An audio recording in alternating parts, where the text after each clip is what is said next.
America first.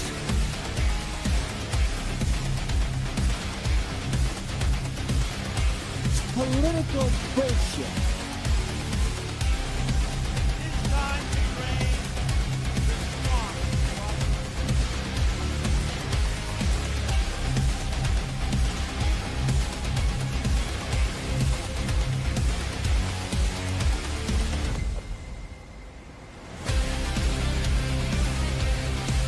America first.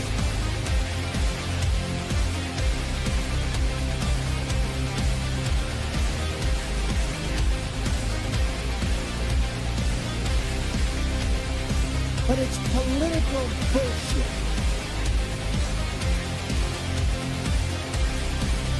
11.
Just took the throne. FBI's his, the deep state's blown. All them crooks about to lose their home. Pelosi first, watch her cover get shown.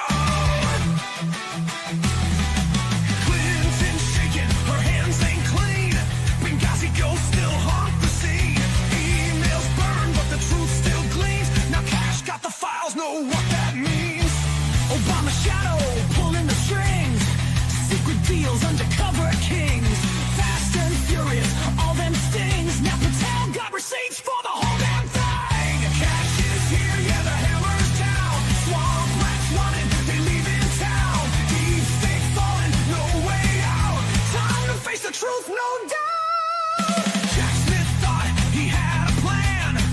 Now he's running like a wanted man. Weaponized justice, all a scam. But Cash got the cuffs, click, clack, bam. In his basement, hiding out. Hunter's laptop, no more doubt.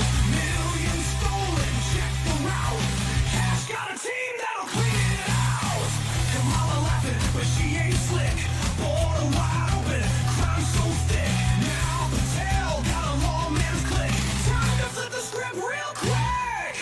Cash is here, yeah, the hammer's down. Swamp rats running, they leave it in town. Deep state falling, no way out. Time to face the truth, no doubt.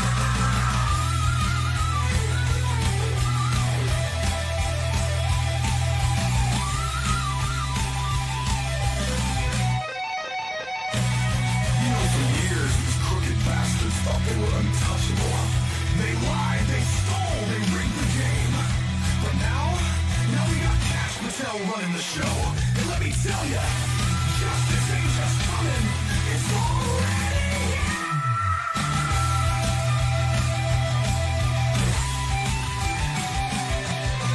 Chris Ray packing, suitcases tight. DOJ crying, losing the fight. 8 years deep, they hid the light. Now Cash hit the switch, full ass tight. Hillary smirking, that won't last.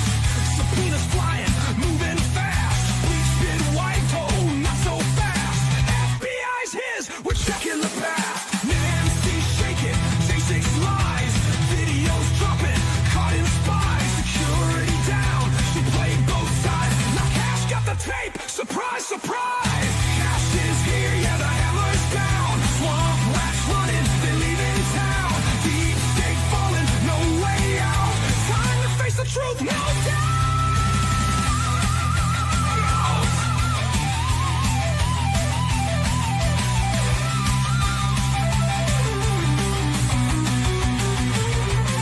Fauci ducking, big pharma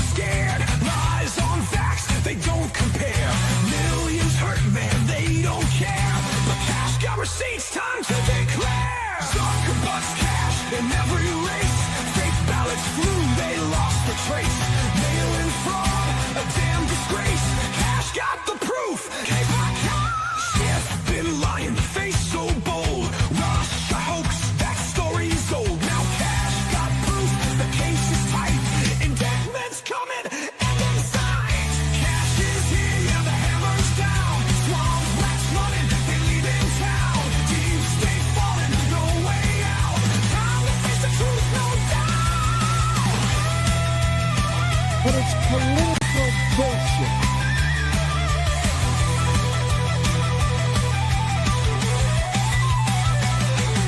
Garland's grip about to fade. Judges fake, the ruling swayed.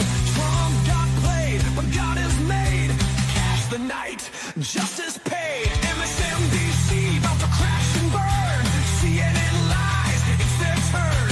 Ratings low, bridges burn. Cash got the dirt, lessons learned.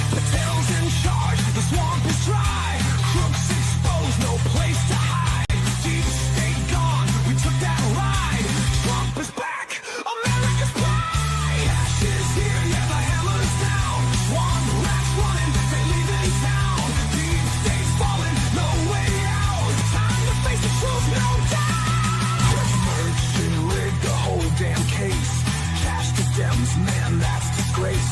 Daughter banking, stacking high. Cash got the heat, watch 'em fry. Cash is here, bringing the pain. Deep state crooks got nowhere to reign. Justice served, no more lies. Swamp gets strained right before our eyes. They lied, they stole, they play that game. Now Cash got files, he's naming names. Justice back, no more disguise.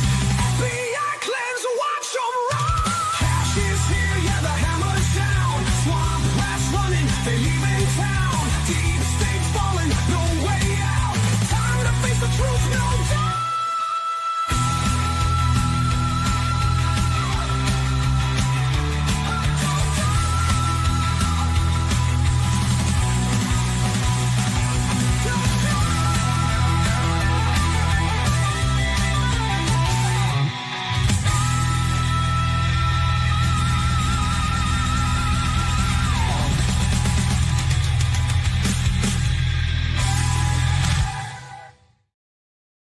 Oh, All right.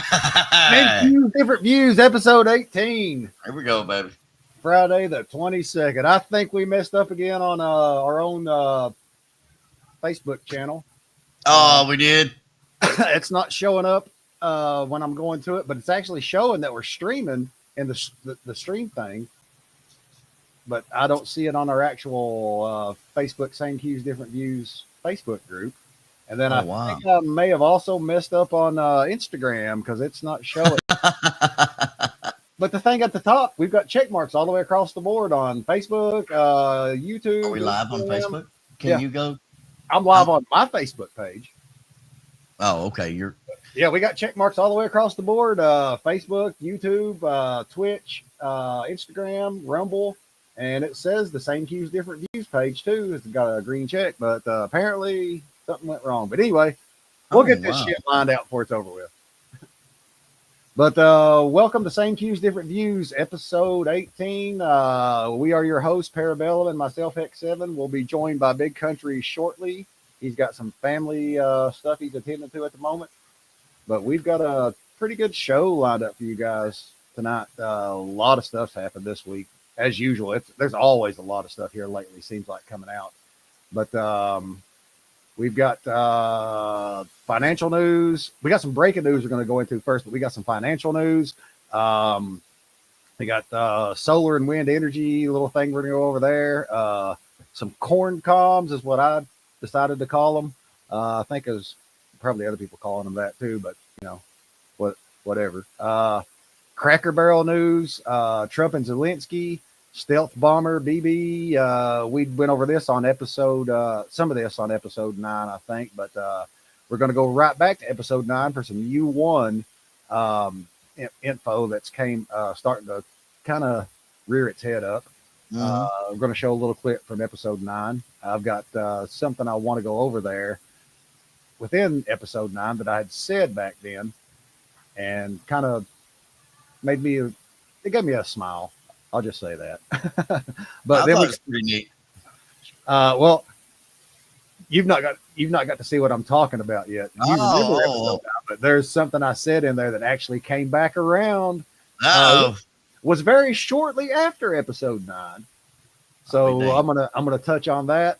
Then we've got some badass clips, and the rabbit hole segment we're gonna go through is gonna be a little bit of Tucker Carlson stuff that I've got lined up.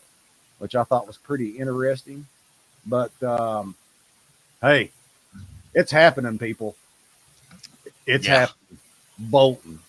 That's all I got to say. What do you think, Parabellum? Bolton. Bolton. Oh my gosh, that's the big news that just broke at the end of the day, man. I know we was talking about accountability towards the end of the last show, and my big question, I know you remember, is not what's been happening in the last month not the beginnings of accountability? Can we not look within ourselves and say, you know what, we're looking for Epstein files, we're looking for this to happen, we want accountability, but is it not happening? I believe it is. And with Bolton, oh my gosh, there's so much going on there. It's the start, and the snowball's only going to get bigger. People, hang in there. I'm telling you, hang in there. It does. This Bolton thing, like, truth be told, it's been going on since 2020. Yeah. They had the Bolton book saga that came out. So yeah. And if anybody's unfamiliar with what we're talking about with John Bolton, that's the recent news that's came out. Surely, if you don't know, you've been living under a rock, I guess. But that's all I can say. Started doing a technological world. I got up this morning, grabbed my phone, my alarm went off, turned my alarm off. First thing I do was open X. First thing I see on X is this whole John Bolton. And I'm like, yeah, it's happening. It's happening. Get that son of a bitch. We remember. If there's anybody that's unfamiliar with this Bolton thing, I've got a little clip here. You want to give it a play, Parabellum? Yeah. Which one is it? Oh, I got it. I didn't know if you had anything you wanted to add on to that, or. No, we'll just start with your video there, and then I may have a few that we can add in to kind of run that conversation a little more into it. Let's look at today's breaking news on Bolton. Breaking news that just crossed just moments ago. Government sources just confirming to Fox News that federal agents raided the Maryland home of Ambassador John Bolton this morning. One source says that agents are looking for potential classified documents they believe are in his possession. FBI Director Kash Patel tweeting earlier this morning, "No one is above the law. FBI agents on mission." The FBI is not commenting right now on the raid itself. We can confirm Bolton is not under arrest right now. The target this morning was the home. We're going to bring you the latest details as soon as we get those into our newsroom. But yeah, so that's how it all started right there, right? One of the things in that, I kind of want to bring this up real quick. Kash Patel's post, "No one is above the law." We've got some Q posts here. Uh-oh. Q and Toto's, FISA start. This is post 3740. FISA equals start. Nobody is above the law. Not anymore, Q. But then there's several other ones that go on about it too. Q made sure to reinforce that nobody is above the law. And I honestly believe that's what we're getting ready to see happen, is that nobody's above the law. Anyway, what's your thoughts on all of it so far, Parabellum? Well, I know that's where it began, man, was that that's how it started out. Nobody really knew what was going on. So there was the big cryptic text and tweet from Kash Patel. Apparently what it was is at the exact same time that tweet came out that said no one is above the law. This was supposedly the same time that they were raiding John Bolton's home. And then later on, a little bit more information came out. We had learned that for Kash Patel, at direction of CIA Director John Ratcliffe, had sent information to Kash Patel, and that's what initially sent Kash Patel to go raid John Bolton's home. Now, what were they looking for? It's only been surmised at this point with a little bit of assumptions, but the big one, yes, absolutely, declassified files. That's one thing that they're looking for. Declassified files. A lot of people do have beliefs out there right now, although not a whole lot is confirmed. It's still fresh, but there's more than just declassified files here with John Bolton. I've got another clip here. I think it's from Fox News also. Let me give it a quick. The probe dropped when Joe Biden became president. So is this picking up where that left off, David? It's possible. I don't know with 100% certainty, but it is notable, guys, that John Bolton, Ambassador Bolton's security clearances were stripped earlier this year by President Trump.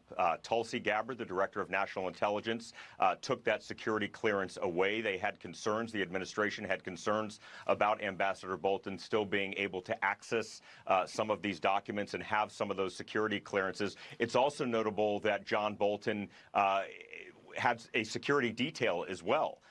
because of the threats from Iran on his life. That security detail, that government federal paid security detail, was also taken away by President Trump.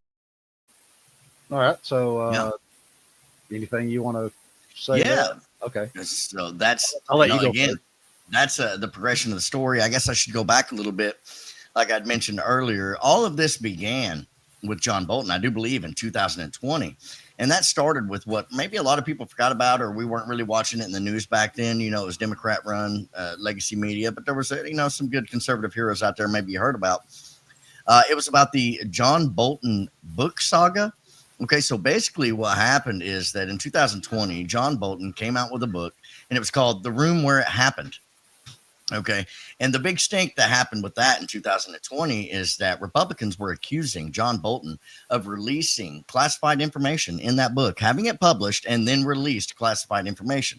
President Trump's administration basically said that you did not go through the proper channels and the procedures to be able to have that book verified before you publish this information. Yada, yada, yada. It went on for a couple of years, and then turns out they tried to ban the book. Conservatives did. That didn't happen.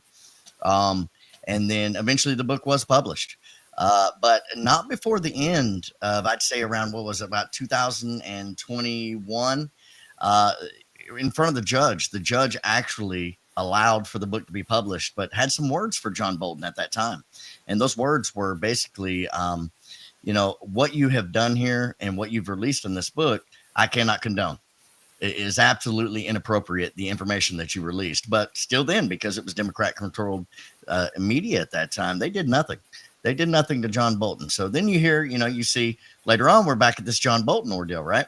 And then you got CIA John Ratcliffe giving information to Kash Patel, and they're raiding, looking for declassified files. It only gets into a little bit more than that, but do you want to go from there? Next, from your opinion? Okay, so one of the things that kind of sparked my interest with all of this was last night we had Trump. He was talking about going, out with the DC police. Yes.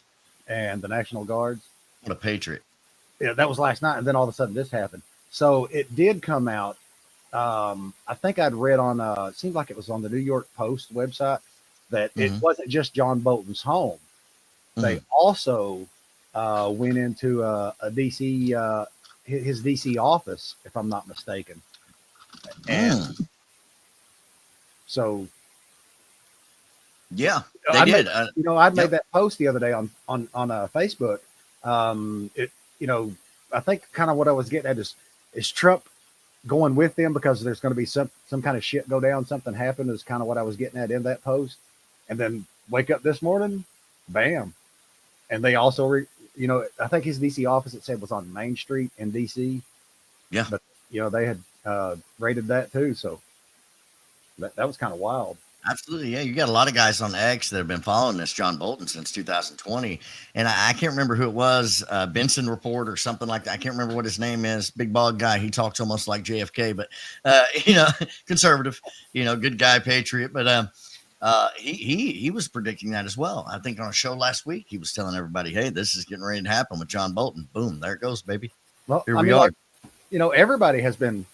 Everybody that knows what's going on, who has been following this stuff, has been predicting and saying that something big is going to break. Something big is coming down the pipeline. Oh yeah. And I think this is just the beginning of it. Honestly, it is if you get John Bolton, there's going to be a whole lot more information that's going to come out of this. Yep. Imagine, what's in the files that they find. Absolutely. So JD Vance did make a comment on this, and he's kind of clarifying. He's doing his job as vice president, and he's speaking for President Trump in this matter. And I'll go ahead and give this a play a little bit. It's JD Vance's perspective so far. We've learned that the FBI is searching the home of former Ambassador John Bolton, his office as well. Sure. Can you tell me, why is the FBI raiding Ambassador Bolton's home and office, and did the White House get a heads up? Well, so we're in the very early stages of an ongoing investigation into John Bolton. I will say we're going to let that investigation proceed. What I can tell you is that unlike the Biden DOJ and the Biden FBI, our law enforcement agencies are going to be driven by law and not by politics. And so if we think that Ambassador Bolton has committed a crime, of course, eventually prosecutions will come. But as you know, Kristen, this is all part of gathering evidence, trying to understand something that we're worried about. And of course, I'll let the FBI comment on the next stage of the investigation. What's at the root of this? Is this about classified documents? Well, again, I'll let the FBI speak to that. Classified documents are certainly part of it, but I think that there's a broad concern about Ambassador Bolton. They're going to look into it. And like I said, if there's no crime here, we're not going to prosecute it. If there is a crime here, of course, Ambassador Bolton will get his day in court. That's how it should be. But again, our focus here is on, did he break the law? Did he commit crimes against the American people? If so, then he deserves to be prosecuted. So yeah, there you go. I mean, you got to respect the perspective of JD Vance on here. He is doing exactly what I feel a vice president should do, looking out for the president of the United States. Yep. He is covering all avenues of approach, because if you've looked in your social media and you've seen in your feeds today, you know that the Democrats smell blood in the water, and they might be able to twist and turn this because they're immediately trying to connect it to, you guessed it, the Mar-a-Lago raid. You know, and they're trying to turn it into something like that. So if you listen to JD Vance, he's making it very clear, very fast. He's saying, look, these other people did it for political ideologies and political agendas. We're here. We're doing it for the law. We have information. We're doing it the right way. And that way you kind of minimize any kind of questions or bullshit that might come down the road. I expect nothing less of a vice president. Great job. That reminds me of, one second here. Let me pull this up here real quick. What you were talking about with law there. Yes. Let me add that stage.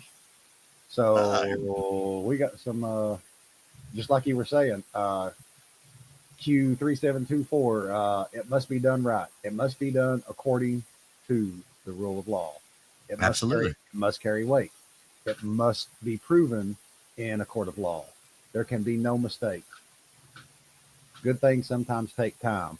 So that's exactly like I've been kind of hitting at this for a long time, is, you know, ever since we've been talking about this stuff, you know, with the show, is that it's got to be done right. It's got to carry weight. It's got to be proven in the court of law. We've got one shot at this.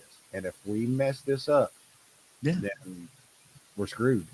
Yeah, the sheer fact that this administration is going about it in this manner, and they're doing it with the rule of law. I mean, you're showing the American people something they haven't seen in 20 years. They almost forgot how government is supposed to operate, how it is supposed to work. You know what I mean? Like in the 50s, 60s, and 70s, there were still, you know, there was a little bit of accountability and a rule of law, and Democrats and Republicans could walk side by side and having differences, but still yet, you know, they'd come to the solution table and come up with a solution, you know, and it wouldn't ruin their day or create all these big movements or, you know, Black Lives Matter, LGBTQ pride, and all this crap that's going on. You know, back in the day, it was simple. We might disagree, but we have the same common goal of finding a resolution to our your problem. Phillips got hurt and you went home and you got the fuck over it. Yeah, that's exactly what we've got in, you know, we've gotten away from. So for 20 years, you know, it's progressively gotten worse. So I'm glad to see the Republican administration bring this in, bro. I like how this is, you know, how this is progressing, because, you know, I've said this on the show many times, is the general public is being slow walked into what we're seeing happen. A lot of these people don't know about a lot of this stuff. A lot of these, a lot of the crimes, the treasons, the sedition, and all that stuff. A lot of people don't know about that, and they're just now finding out about it. You have to be exposed to what has been going on to understand when the end comes and when the arrest happened and stuff like that. Oh, yeah. I love how this is progressing. Like, you got like your strong conservatives and your Q, and, you know, Q people, strong conservatives, and people have been following this forever, dude. And we didn't get to where we're at overnight neither. You know what I mean? Look, to where we're so strongly supportive of this conservative agenda. It happened over many of years, and we've seen and we watched, and maybe we had to look in other places to find legitimate information, because everything was so controlled by the Democrat and the social media, you know, legacy media. It was controlled by Democrats. So, you know, we learned how to do that. But now you're in a new era where you got, you know, the other 50% of the world. They don't really have to do that, because you have an administration that is so transparent. They're dropping the information to you. Just bam, bam, bam. There you go, son. Look at it. What do you think about it? You know what I mean? We had to do work for it, dude. You know what I mean? We had to work for that shit. And now you're getting You're getting that's great. You're getting the replay of what people like myself, Parabellum, and many, many, many others out there have dug into over the years and already kind of knew, not exact details, but we had some kind of idea. But You knew something yeah, smelled like shit, like yeah. something ain't right, dude. But I love how this. There is a smell. It smells like a shit. You know it, dude. I had to get. I love how this is progressing. I think it's going great. I can't wait to see how it all unfolds in the end. It's going to be awesome. I can't wait, dude, till the final chapter. Like Q says, it's going to be biblical. Yep. Absolutely. The final Yeah, chapter. it needs to happen, And this John Bolton stuff, man, like I said, it's only going to get bigger, dude. There's going to be more to come out of this. This is fresh. It was just reported today. It happened today. So some of the other things that happened with John Bolton raid that I did discover is they were there for 7 hours. All right. And then they did capture video of John Bolton walking back into his home. So, he wasn't arrested or anything like that or anything going on. But, what did they get? We don't know. Time will tell. Well, I think maybe for later, a little bit later in the show, I think we've got a little segment on what they may have uncovered that we'll end up playing for you guys. And it shocked me when I seen it. Parabellum had showed it to me earlier, like pre-show we were talking, and he was showing me, this little clip of what they may have caught, which again, it shocked me. I was like, holy crap. Yeah. So, sorry, go ahead. We'll do that later in the show. But what I was actually going to say was like, when I got into this whole entire rabbit hole, I guess you want to call it, I didn't know exactly, what was going on. Didn't know a whole lot about Q. And to this day, I'm still not that knowledgeable of Q. I get it off, what my takes and education on Q is from different various shows that I watch. But, like Parabellum was saying, we all started out not knowing anything. And then The more you dig into it and the more you're like, holy crap, that happened. Holy crap, that happened. Oh my God, they done this, they done that. It's a rabbit hole to go down, but I think the general public is starting to be exposed to what a lot of us already knew a long time ago. So yeah, what do you say? You got anything else on this or? I've got actually for a badass clip later on, maybe we play and we'll come back to this, but I do have a badass clip and I believe you do too. I got you for John Bolton, but that about does it for that one. What do you say we get into some financial news? You prepared for that or anything else you need to go over? Apologize. I got a phone call right there in the middle of that. No, I think I am ready to go ahead and we can do a little bit of a financial sector.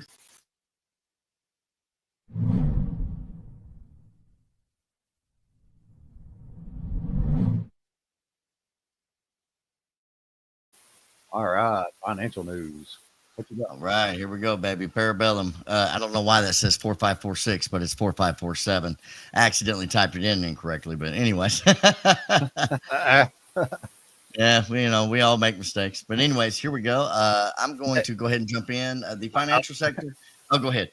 Oh, I was going to say text Parabellum to 4546. Yeah, I know, right?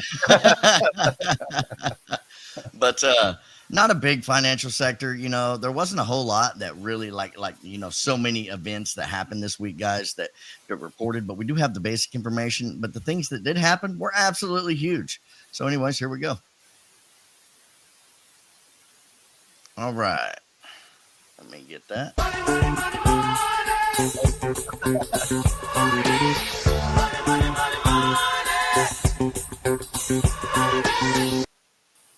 All right, moving into the financial segment. Starting out today, guys, one of the big things that was actually announced today, Canada to remove many retaliatory tariffs on U.S. goods, says Prime Minister Carney of Canada.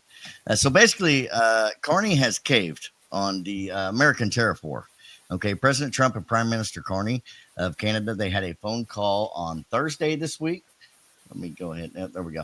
They had a phone call on Thursday, and then Friday, today, earlier on, Carney came out and he basically announced we are going to remove all tariffs and hope to God we can make a deal with President Trump. Today, Carney announced, well, I've already got that. So the White House, so what was the White House's response to that? The White House called the move from Canada a long overdue action that will help reestablish free trade for most goods covered in the United States, Mexico, Canada agreement. For anybody that doesn't know, anytime you see that USMCA, that's what that stands for. That's the agreement in between Canada, United States, and Mexico for trade deals. And it's been in effect, I think, since the 2000s.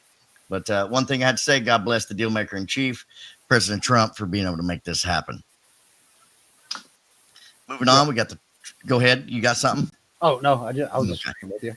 So here we go. Moving on into the Trueflation report, trueflation.com. Check it out, guys. It's better than your PPI or your CPI monthly indexes that come out of the Bureau of Labor Statistics, who again are reporting.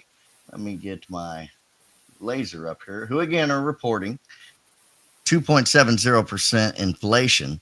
Trueflation, they're saying it's down to 2.11. And so that's showing a pretty consistent index for the trueflation rate. Okay. You had a lot going on, Jerome Powell, everything like that. Anything near 2% is going to be a good trueflation rate. But something I do want to show you guys that I was just actually looking at today. You look at these numbers, you see a lot of ups and downs, what's going on here. But one thing I'd really like to focus on is if you look at between September to December, okay, so that was the end of President Biden's administration. Then we had the transition into President Trump for his new term, right? So starting in September, in the middle of all this, 2% in September. On the way out the door, does it not look like Joe Biden totally fucked up this economy, moving up the inflation rate, dude, to 3.20%, okay, by December? And this is what President Trump inherited. Anybody tries to tell you any different, I say they're full of crap. What's insane is you think about in between this time frame right here, this is when they're sending out billions of dollars out the door, and a lot of money's getting moved with no accountability for that money in Joe Biden's administration. Another thing I'd like to point out is that if you do pay attention from December to where we are in August, Trump inherited a 3.2 inflation rate. And if you just look since he started, January, February, and March, even since he started, inflation rates started going down. So then March hits. What happens in March? That's the beginning, really, of all the big tariff deals that President Trump was going through. So you start to see a little bit of inconsistency. It's going up, it's going down, right? But, something I tell the American people is don't worry about this. It's something that we expect to be reflected in this index report whenever there is uncertainty of tariffs. But again, I'd like to reiterate 2.11% for tariff for your inflation is not bad at all. So why does this matter? Okay, getting into Too Late Powell. So this is a big thing that happened. Too Late Powell, because, President Trump, that's what he calls him. That's why I'm going to call him today. He hints at a rate cut. So it came out today. Jerome Too Late Powell says that the feds may need to cut rates. I'll be gosh damned, man. Who would have thought that the feds needed to cut rates? Can you believe that, Hex? Look, do you know anybody that's been saying forever, hey, Jerome Powell cut the Fed rates, bro? There's this one guy wears a suit and a red tie, sometimes a yellow tie. He likes to say the word billion. What's his name? I said President Trump, man. Yeah, that's it. That's who. So here we go. Here's a little bit of the information that did come out with that, guys. Jerome Powell is taking a cautious response to reducing Fed rates. But too late, Jerome Powell, he hints at reducing federal interest rates as soon as next month's central bank meeting. So here within about 30 days, we're going to be able to see most likely one of the first rate cuts. Too late also mentioned that he had some concerns of why he was trying to basically make sense of why he's not, cut the rates yet. And this is what he said. I have concerns where risks to the job market were rising and that inflation remained a threat due to President Trump's tariff policies. So, what I got to say to that is if you're following Trueflation and you're looking at that Jerome Powell's full of shit. Because it's at 2.11%, guys. That is absolutely acceptable. Anything underneath 2% is just icing on the cake. And what President Trump achieved in his first administration, under 2%, I think he at one point hit 1.35 or something like that. Don't quote me if I'm wrong, but it was very low. Anything, that low, that's just insanity, right? So Then another thing that happened in Jerome Powell's speech, Too Late Powell, he tried to play tough against President Trump by mentioning interest in lowering interest rates was not because of Donald Trump. So he basically came out and he said, I'm not lowering interest rates because of Trump. It's trying to play a tough guy with probably one of the toughest guys I've ever seen, President Donald Trump. He probably shouldn't play that game. No, he looks like Bobby from Yeah, I mean, absolutely. He's not tough. And this is why I'll tell you that, because I say, sure, too late. We all remember when you met President Trump at the federal building. You remember how uncomfortable he looked and how scared this guy looked? Yeah. What was I saying just a minute ago?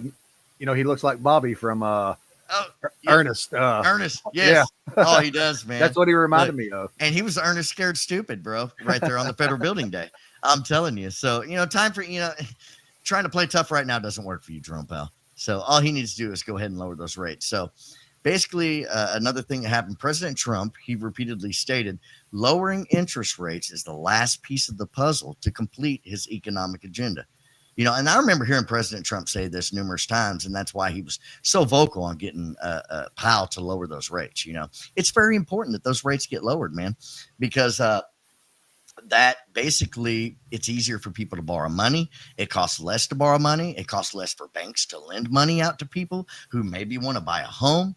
You're going to get lowered mortgage rates, and this is going to absolutely propel the economy. So Too Late Jerome Powell is absolutely living true to his name.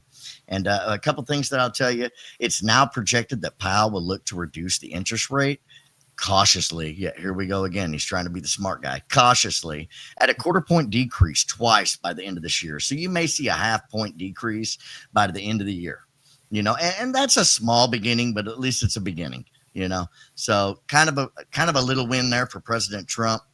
The market expectation have now predicted a chance at the Federal Reserve cut to be above 180%. So it's pretty much almost a guarantee, above 80%. We're going to see a Fed rate cut and things are going to really start getting cheaper. Excuse me. This is, again, the last puzzle piece to President Trump's economic agenda. And it's huge. It needs to happen because this is going to open up all avenues for this economy, the United States economy, to totally take off and soar. And why do I say that? If anybody paid attention to the market today, if you look at just the mere hint of a Fed rate cut, this is what happened. Trump's economy absolutely smashes Joe Biden's economy today. Okay.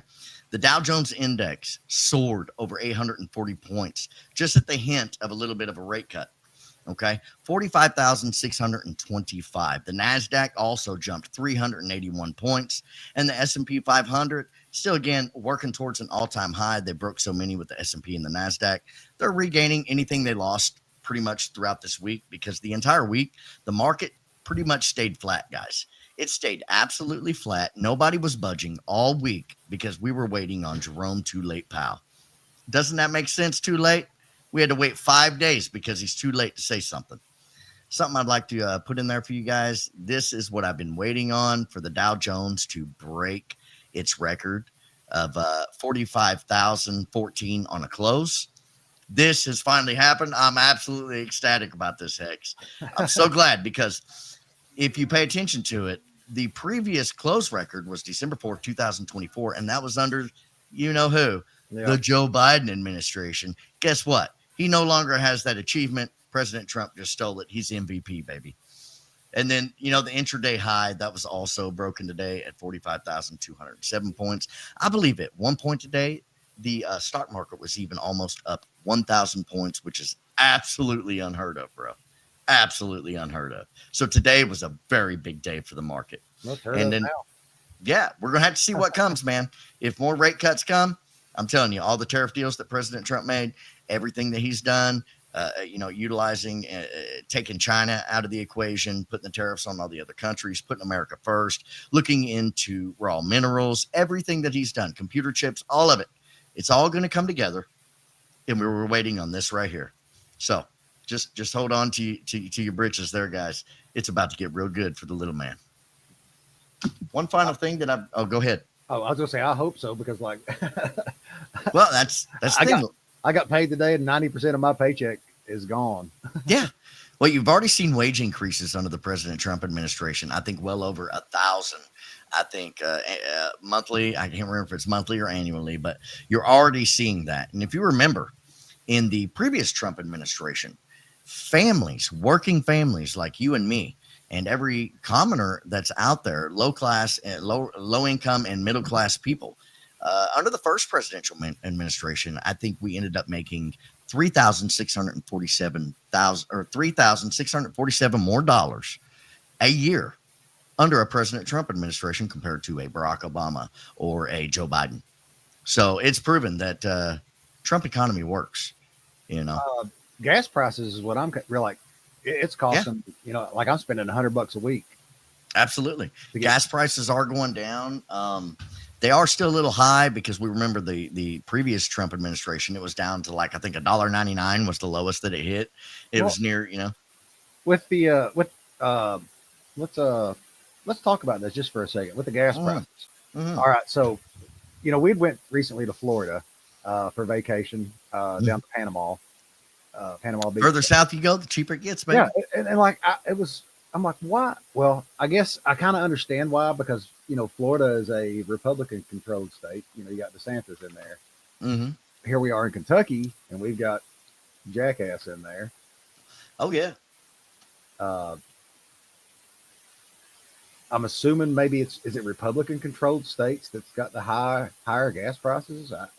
Does that have something to do with it? Well, no, I would say with Kentucky, the big difference for Kentucky and Tennessee is that we may be Republican and we may be conservative, but my point would be that we are Commonwealth states, and Commonwealth states is where your problem's at. So, you go down to Florida or something like that, you got a little bit different things. And then you got to look into the shipping, and transatlantic shipping or transshipping and how far it's got to go. We're in the middle of the United States. Here's the thing too, is like, you were talking about shipping there.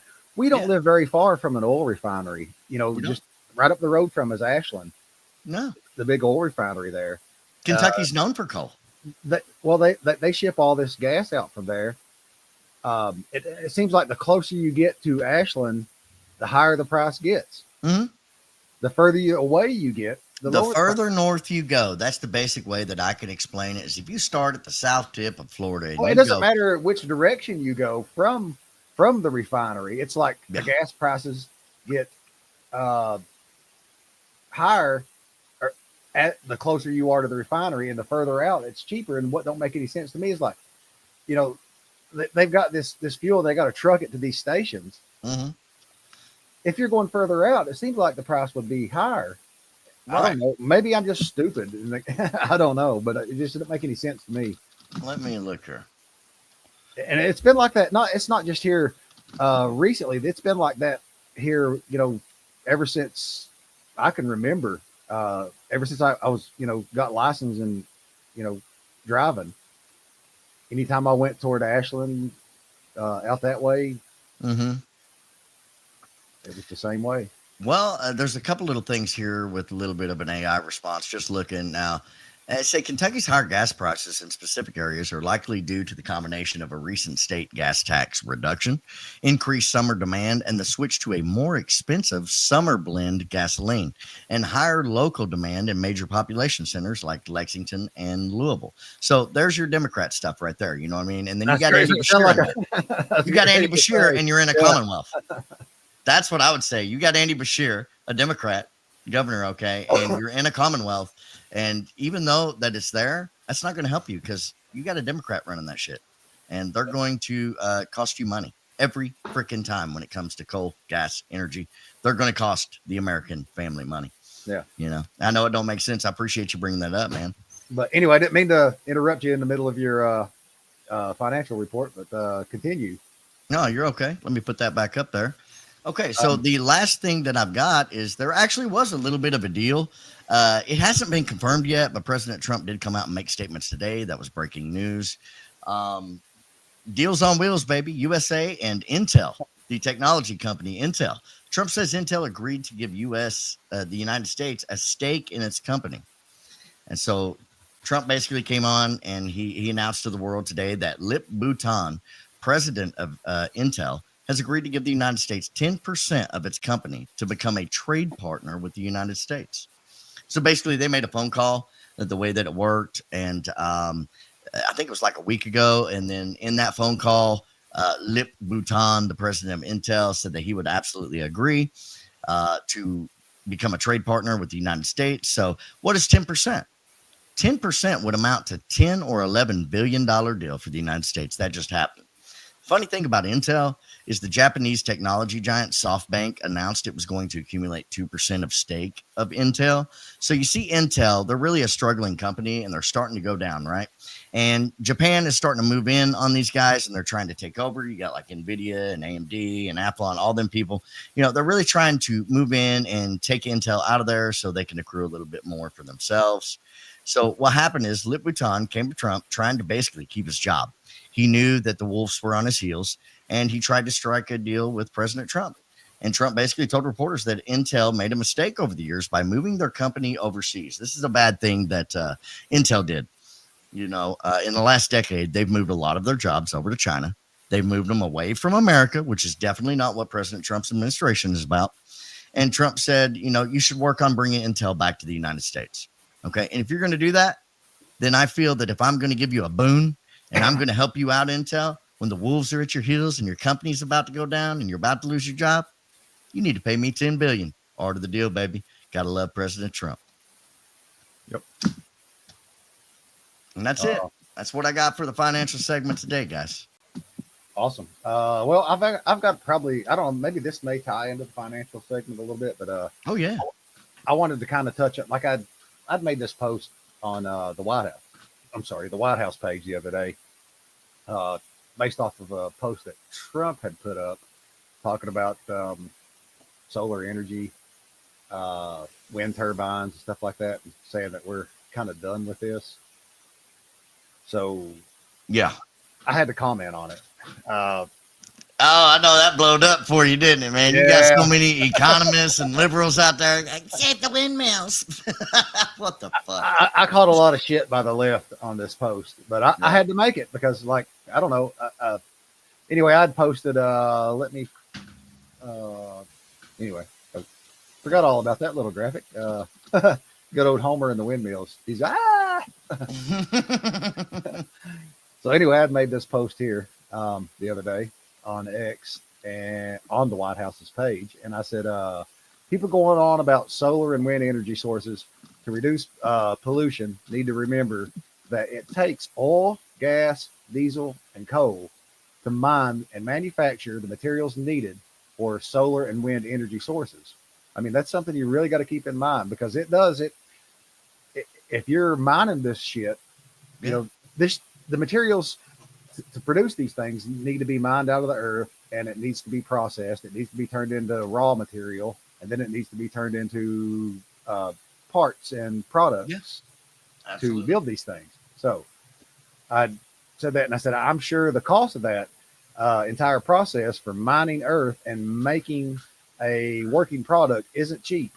And on top of that, add to that cost the labor, because you got labor you got to pay too. Then you have the maintenance and upkeep on the turbines.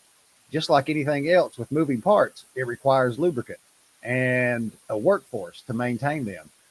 There is also the cost of replacement parts, like I was saying a second ago, on each type of green energy system that you have. So that leads to more mining of materials, more manufacturing of them, and leads to the use of more oil, gas, and diesel, along with man hours. So that's kind of what I was, big lie. Yeah, that's kind of what I was getting at with it. Is like, are we really saving anything by doing this damn solar and wind?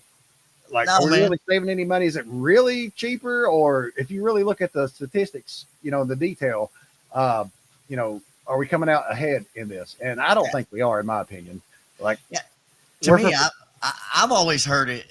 The way I always looked at it is something that, you know, when I was in recovery, they called something like this that's happening with windmills and green energy. And, you know, we got to save the economy. What I would call that is the peculiar mental twist. Okay. That's what I call it. And it's something that tells your brain, these liberals tells your brain, you know, we can tell them we're getting windmills and we're excuse me, doing solar panels and windmills, and it's all green and it's saving the world, and then people are going to believe it, but they're, the thing about it is that there's a tricky little thing called the peculiar mental twist, and that same thing works with drugs. Okay, if you're a recovering drug addict, you understand this. It's something that tells you that this is okay, but it's bad for you, but you go with it anyway. And that's what I think the liberals kind of operate their ideology and their mindset on when it comes to these windmills, man. Yeah, I agree, because I got a lot of backlash from left-wing liberals and Trump haters on my post. Well, not a lot, but I got quite a few negative comments on it, but I won't point all of them out. But I've got one in particular. I've got the name blurred out there of who it was. But anyway, he said, stop it. We should use tons of oil, gas, diesel, and coal as energy sources because it takes a tiny fraction of these to manufacture other materials for solar energy. You are fucking retarded. Gotta love them liberals. Literally the dumbest shit I have ever heard is what he said to me. Hey, I can taste the tears over the dish soap in your beer stein right now, my friend.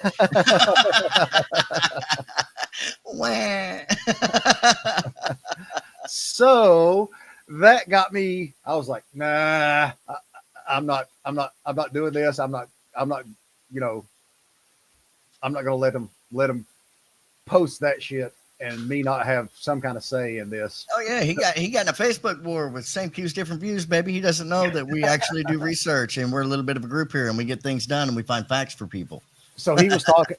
So within his post there, he was saying that it takes a tiny fraction of those materials.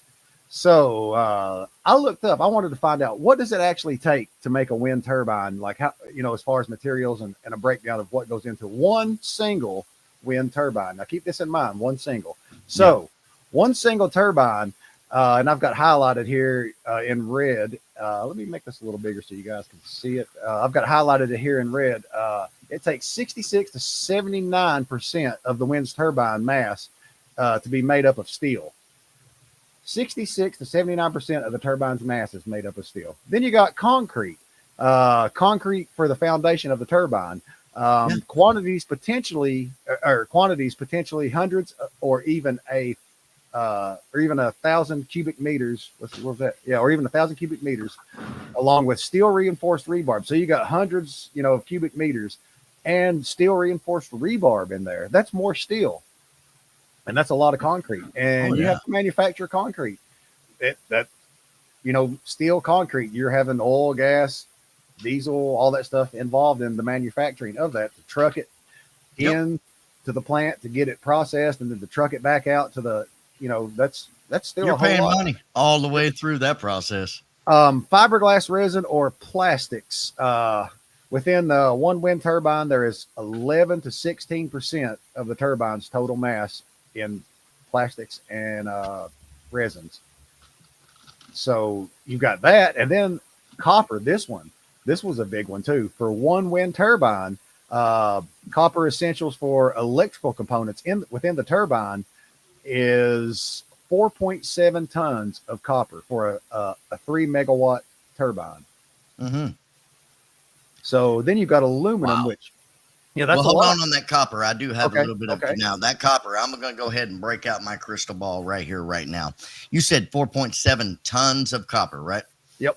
So I live in the middle of Pikeville, Kentucky, and we do have a little bit of an addiction problem, and we live next to a scrapyard. So what I'm going to tell you is I am predicting that 4.7 tons of copper, you are going to run into problems with them boys showing up and stealing some copper.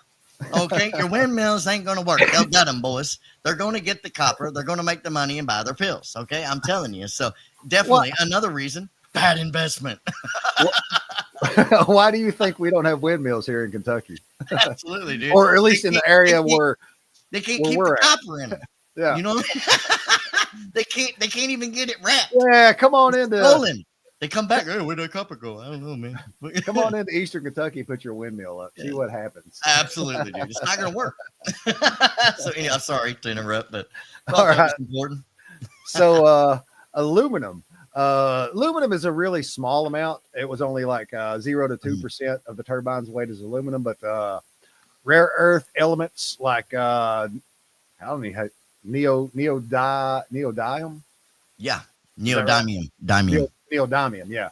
So that's what they use to make the magnets. So it requires several tons for. You're talking one magnets turbine. and rare earth minerals right there. Yep. So anybody that knows Yeah. any kind of basic knowledge about Right. electricity, And we only have one working magnet. rare earth mineral mine right now. Maybe we're up to 2 in the United States. So a lot of that stuff, guess where it's imported from? China. Yep. China. counter. So that's the Democrat plan right there with the windmill. So But the continue. average, so the average cost to make one wind turbine, typically ranges from 2.5 million to 4 million for a commercial onshore turbine, and can reach up to 20 million to 100 million plus for offshore turbines. So that's a lot of the money ones I right don't there. like. That's my big problems, those offshore turbine windmills. All right. So then I got curious, and I'm like, wanting to know what is the difference between the comparison, I guess you could say, between a wind turbine and a typical coal-powered power plant. Oh yeah. Like what do they produce as far as energy? So then I pulled this information up.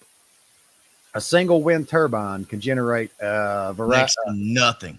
a varying amount of power. So what a single wind turbine can produce is over 6 million kilowatts an hour of electricity annually.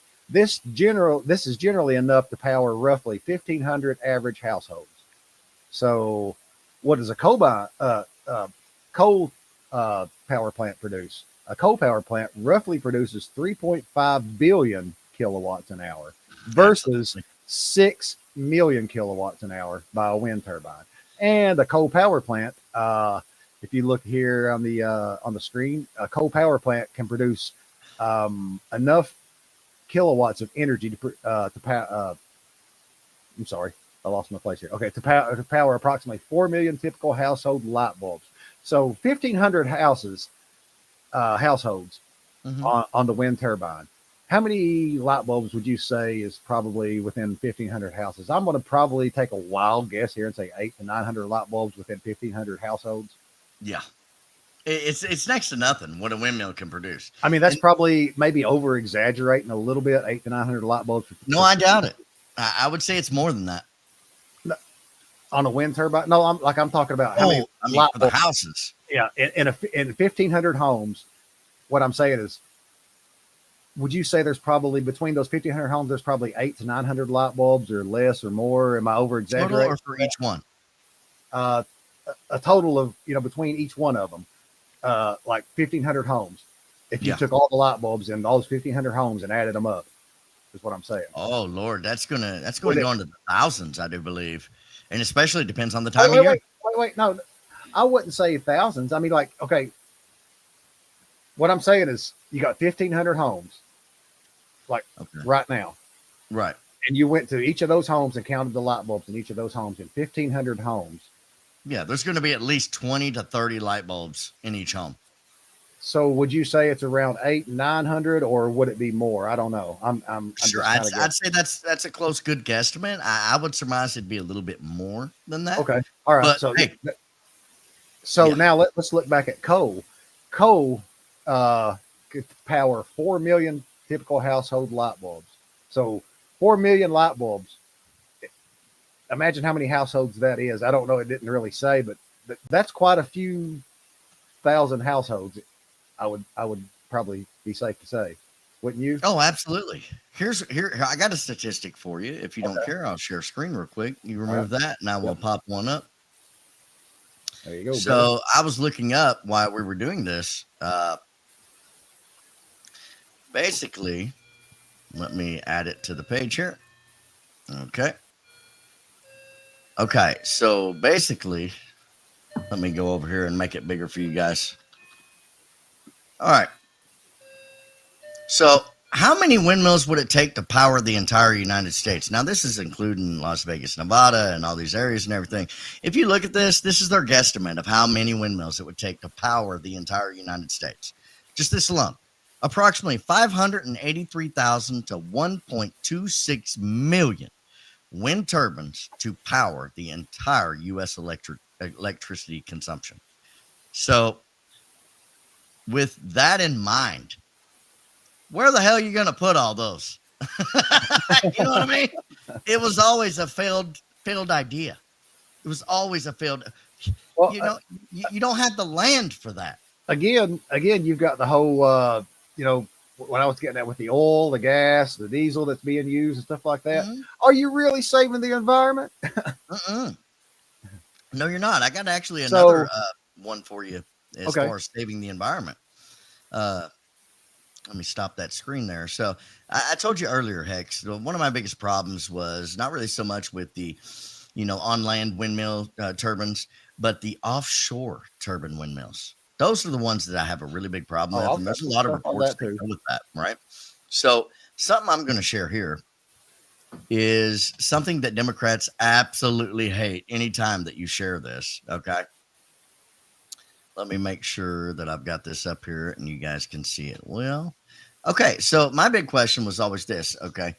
Do windmills leak chemicals that, oil and different kind of gases and chemicals they put inside of those turbine engines?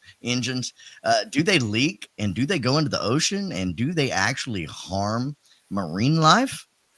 Well, yeah, here you go. Here's your quick AI overview. Yes, offshore windmills can leak chemicals into the ocean through the degradation of protective coatings, cables, and grouting materials, as well as from oils and lubricants used during operation and maintenance. These substances, which can include metals, organic chemicals, and particulate matter, pose potential risk to marine ecosystems and seafood safety as they accumulate in marine organisms. Furthermore, here's something that a lot of people may not know about these offshore windmill turbines that they've installed, especially during the Biden administration. This all blew up a couple years ago, and people started figuring out it's hurting the marine life and the ecosystem. But they have these cables, right? Submarine cables, and they are huge, dude. They're like big around as a daggone car, and they bury these cables that run from each individual windmill, right? So submarine cables, if they are not completely buried or if damaged, they can release those materials like polypropylene, polyurethane, and bituminous compounds, as well as, dude, they are putting electricity right into the ocean. And imagine what that does to whales and marine life. So we've known about this for at least 2 or 3 years, man. So offshore windmills, bad news, dude. And the funny thing about that is, any Democrat you ask today, and they're probably sitting there crying about it. No, it's green, it's conservative, we're saving, And my big question whenever this came out was, what happened to save the fucking whales? Oh, well, that all went to shit because it was Joe Biden. Hey, we're smarter than you. That's what I say. What do you think about that, Hex? I agree 100%. Let's see. Let me pull my. Oh, here's my other slide. Okay. Nope, that's not that one. It's that one. Okay, so I went a little further into this dig. Here we go, baby. All right. So I was wanting to know, like you were talking about just a second ago, with how many windmills would it take to power the U.S. So I kind of dug into that a little bit too. Mm-hmm. And in my findings, estimated number of wind turbines required to replace a 500 megawatt coal power plant. So this is one 500 megawatt coal power plant.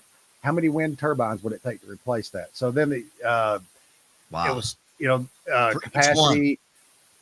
What? For each one, right? Wow. Yeah.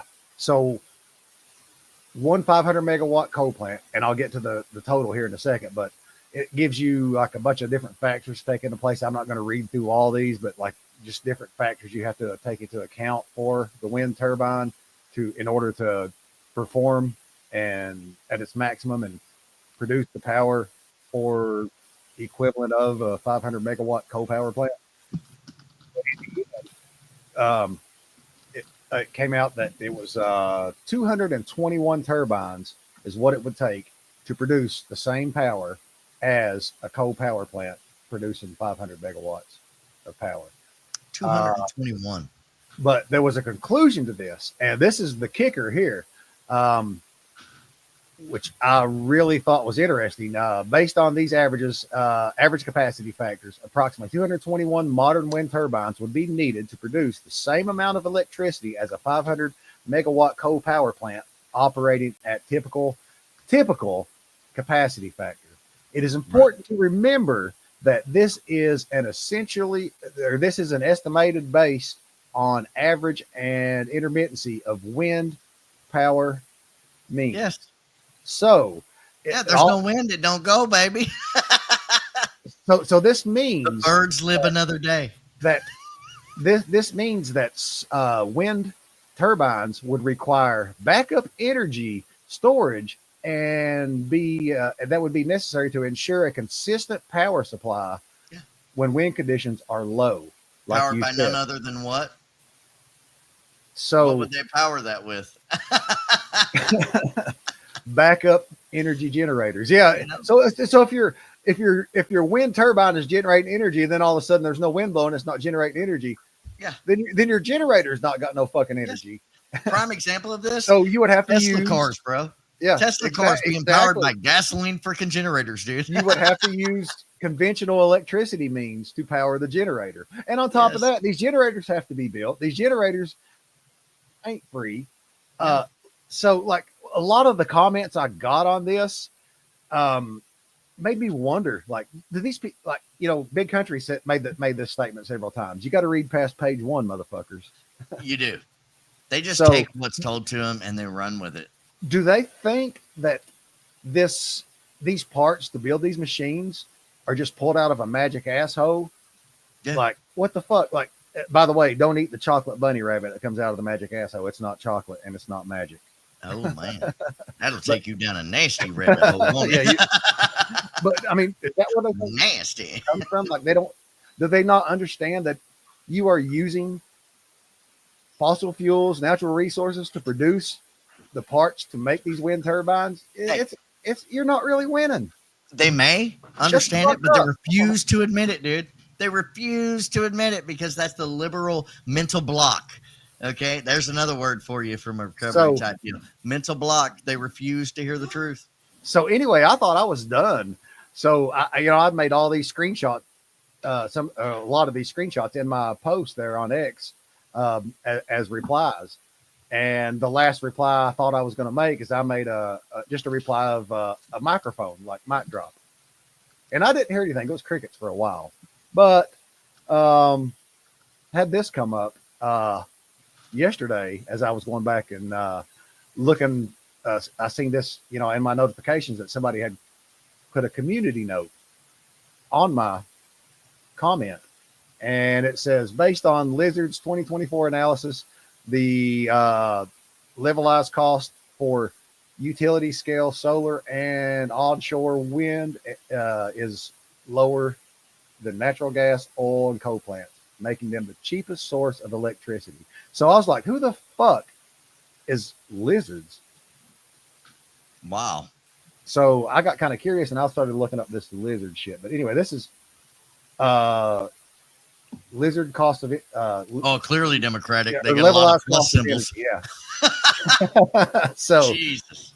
I looked this up and I'm like, okay, so that's Lizards. I was like wondering who owns Lizards. So I looked this up. Peter R. Lazard. Huh? Lazard, I think is that what it is? Or Lazard, is that what it is? Yeah. Oh, it's I'm pronouncing that wrong. Sorry. I am a fucking. We're from Kentucky. It's okay, people. Maybe them comments. Maybe them comments were right. But that my eyes are horrible, and I'm trying to read little tiny letters on the screen here. But anyway, this guy, this Peter guy, is the CEO and chairman of it. So I was like wanting to read down and a little bit more to see, look right here. In the Obama administration, he served as the director of the Office of Management of Budget. And before that, as director of Congressional Budget, as director of the Congressional Budget Office. So he served in the Obama administration. He was part of the Obama admin. This is the guy where all of, let me back up here. This is the guy where all of this is coming from. It's his website. So he's an expert. Yep. I'm no expert, but like again, this all sounds like a bunch of shit to me, but he graduated with summa cum laude. Is that how you pronounce that? Suna cum laude. Yeah, summa cum laude. That's what I said. Yep, that's it. Yep. So, number one, if anybody doesn't know what that means, it means with highest distinctions. But I don't like it because it's got cum in it. Absolutely. And a lot of it. I see what you done there. Well, Blam, baby. You see what I'm doing? A lot of it. So, all right, let's not get Beavis and Butthead here. I know. So anyway, the lady he's married to works for CNN. Oh, well, there you go. There's So, a great connection. And I thought I had that other one. Yeah, here she is right here. Biana Galadriga. Yeah, you want to give that little read there, Pablo? Okay, so Biana Vidalevna Galadriga is a Soviet-born American news anchor and journalist. She currently co-anchors One World with Zain Asher on CNN International and CNN Max. She previously served as a senior global affairs analyst at CNN and as news and finance anchor at, you guessed it, Democrat-run Yahoo News. Soviet-born. Wonder if she's communist. Doesn't just kind of. Well, I wonder if she knows Eric Swalwell. No, that'd be Fang Fang. Well, yeah, you know it. So anyway, I thought I'd tie some of that into there. You got anything to wrap that up with? That's really great, man. So let's have a conversation about this. So even as a conservative, there's a big, huge misconception out there that conservatives are just 100% coal. You do coal and you do nuclear and you can kiss my ass and we don't do nothing else. Here's the thing I'm going to tell you. That conservatives are actually open to the idea of a green initiative, but it needs to make sense. Yeah, okay? exactly. You can't be Joe Biden and unplug coal without a plan. Like I said, I mean? are we really winning? Yeah.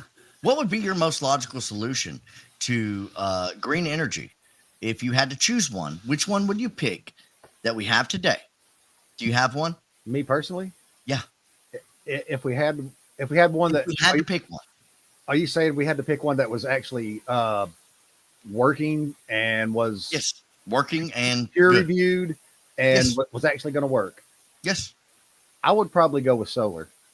Solar is a good one. Solar definitely helps, but hydroelectric is another. There's what I'm talking about, baby. You're nailing it right there. You can't beat that. Hydroelectric dams. So you look at Las Vegas and you look at the Hoover Dam, which is still standing to this day, and it stood for over 50, 60 years. Hoover Dam helps power Las Vegas. My big question, even as a conservative, is look, I'm open to the idea. If you want to go green, makes sense. Liberals, makes sense. Don't go windmills for 4 years and try to make money from Chinese markets and do a bunch of weird shit. Look, we're open to the idea of hydroelectric dams. Here's another thing. Like one of the comments I'd got in there, somebody had commented that, and nuclear and coal power plants, don't cost as much. Don't cost as much money. And I'm like, I didn't say that. Yes, I know they take a lot of money. Absolutely. To operate. But again, what I'm getting at is, are we really winning? Because you're still spending a shit ton of money and you're still using natural resources and putting out stuff into the environment, which, I don't believe the whole climate change. I don't believe that, in my personal opinion, based on stuff I've read, is I don't believe we're putting out enough that really is contributing to major climate change as far as humanity goes. There's natural climate change and it happens. It's a cycle. Yeah, I think you hit the nail of the head, bro. I'm not hydroelectric dams and solar energy. If you're going to do something that makes a little more sense, then that should have been your approach. And that's what kills me about the Biden administration. The entire time they was going on this green initiative. You know what I mean? This way.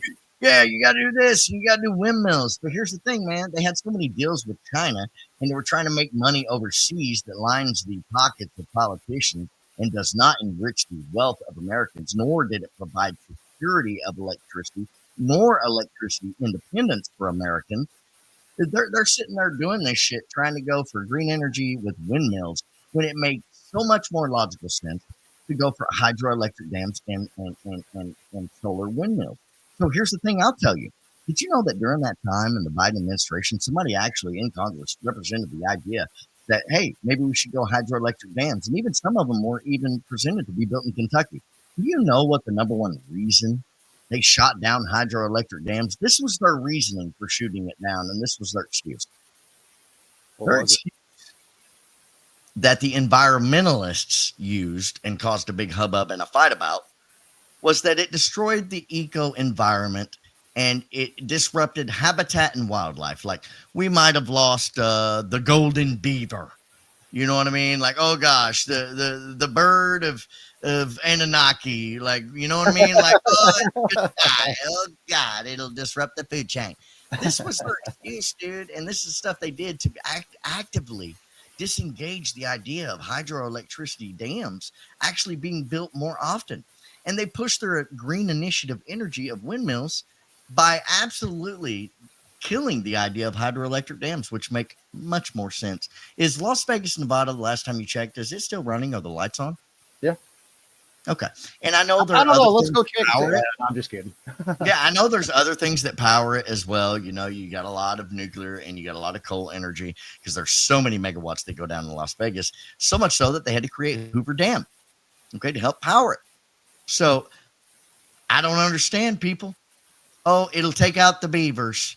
You know what I mean? Like this was their excuse. I never bought that shit day one, dude. Did you? Nope. Did they really care about the eco environment? Did they care? Did they really have a green energy in their heart? Did they have a logical mind that could actually look at a possible solution that makes sense? I don't believe Democrats nor liberals ever did. It was always with their heart. They were always acting out of emotion, and they wanted what Democrats wanted, and they'd do anything to get it. Yep, I agree. Look, I'm not totally against green energy.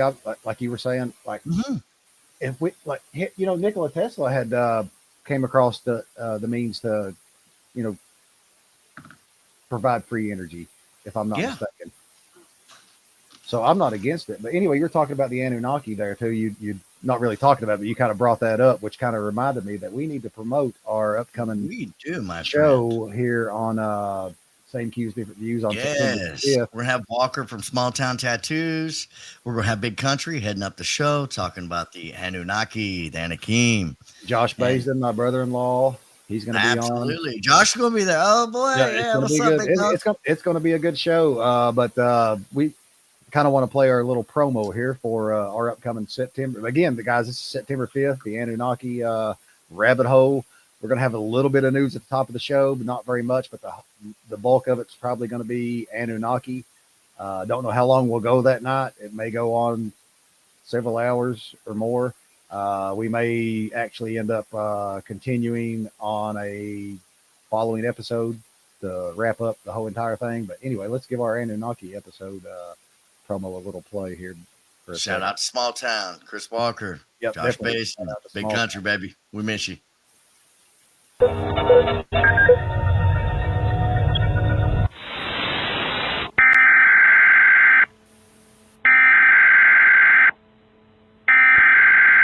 We interrupt our program to bring you this important message.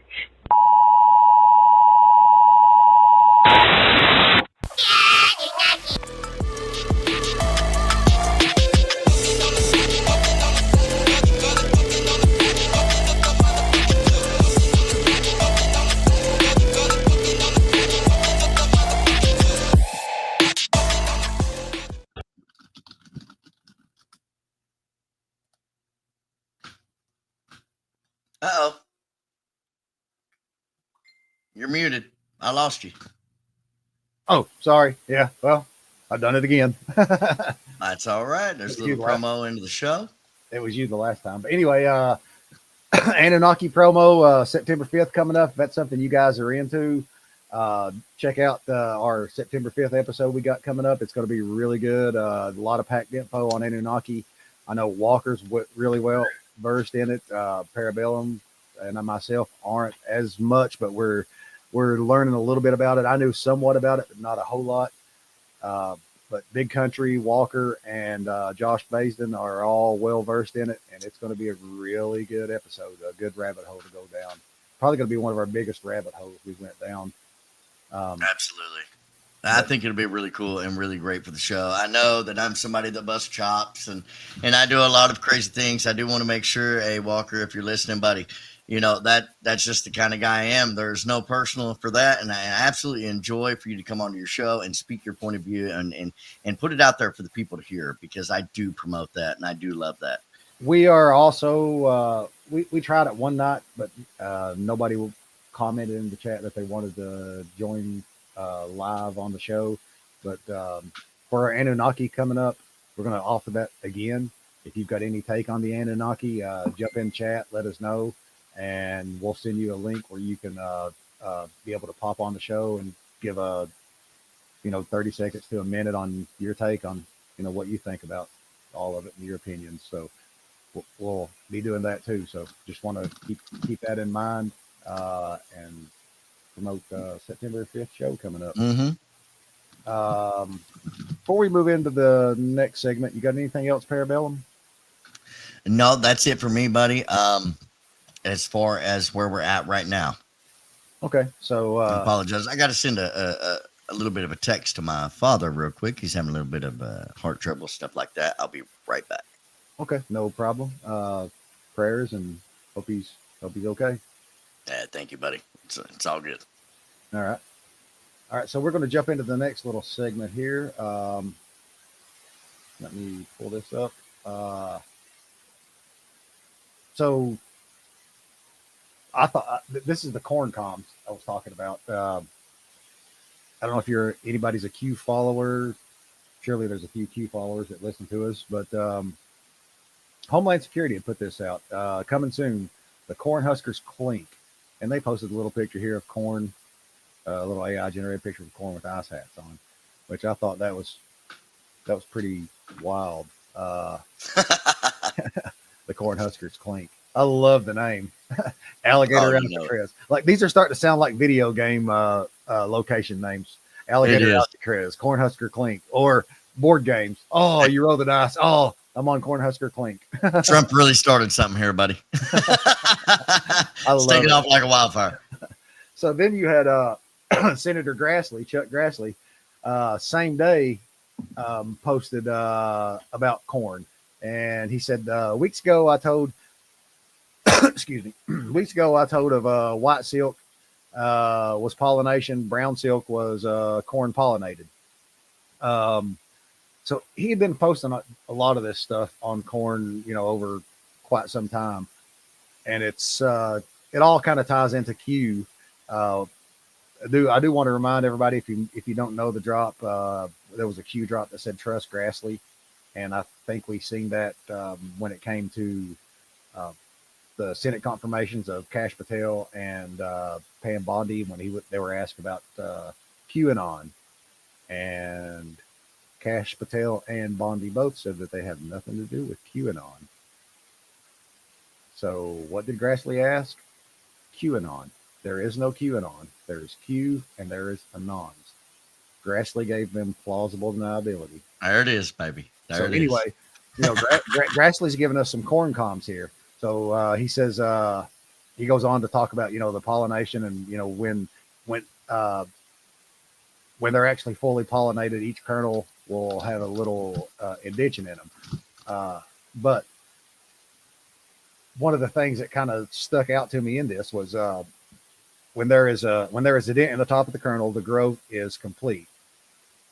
I show that in 2 weeks. So in 2 weeks, like, I'm thinking, are we going to see some shit come out in 2 weeks? And I'll get to why I'm thinking that here in just a second. But I also wanted to point out within his post on X, I just kind of thought it was interesting. He had that newspaper in the background of that big old ear of corn there with hair like mine. U.S. strikes trade deal with EU, South Korea. I thought that was kind of interesting that was in the background of that. Not really dug much more into it. But before we jump into why I'm thinking that, let's give a little play on a news article here. or a news clip here about the Cornhuskers new detention center for illegals. Check it out. Being used to open a new detention center for illegal aliens awaiting deportation. In a post on X, DHS announced the Cornhusker Clink will be coming to Nebraska. The detention center will take over the location of a work camp just north of the Kansas border. We're simply doing our part to get these people the heck out of, get them off of our streets, get them out of our communities, and get them the heck out of here. The security, keeping us safe is the highest priority. The detention center will be able to hold nearly 300 illegal aliens and is near the Ben Nelson Regional Airport, which will be used for deportation flights. On a side note, that guy's voice kind of sounded like Tom Homan. Yeah, there you go. So that was the Cornhusker thing. But anyway, what I was getting at with Grassley and what he was saying, let's go back to that post one more time here real quick. Or did I already? No, there it is. Okay. So Grassley was saying in that post, when there is a dent in the top of the kernel, then growth is complete. I show that in 2 weeks. And I was saying, in 2 weeks, are we going to see some shit come out? And the reason I'm asking that is because of this Q drop right here, Q3599. And Q3599 says the harvester crop has been prepared and soon will be delivered to the public for consumption. A higher loyalty. Why? Hunters become the hunted. We've heard Trump say hunters become the hunted. Absolutely. Treason, sedition. We're seeing a lot of that being exposed. How do you remove a liability?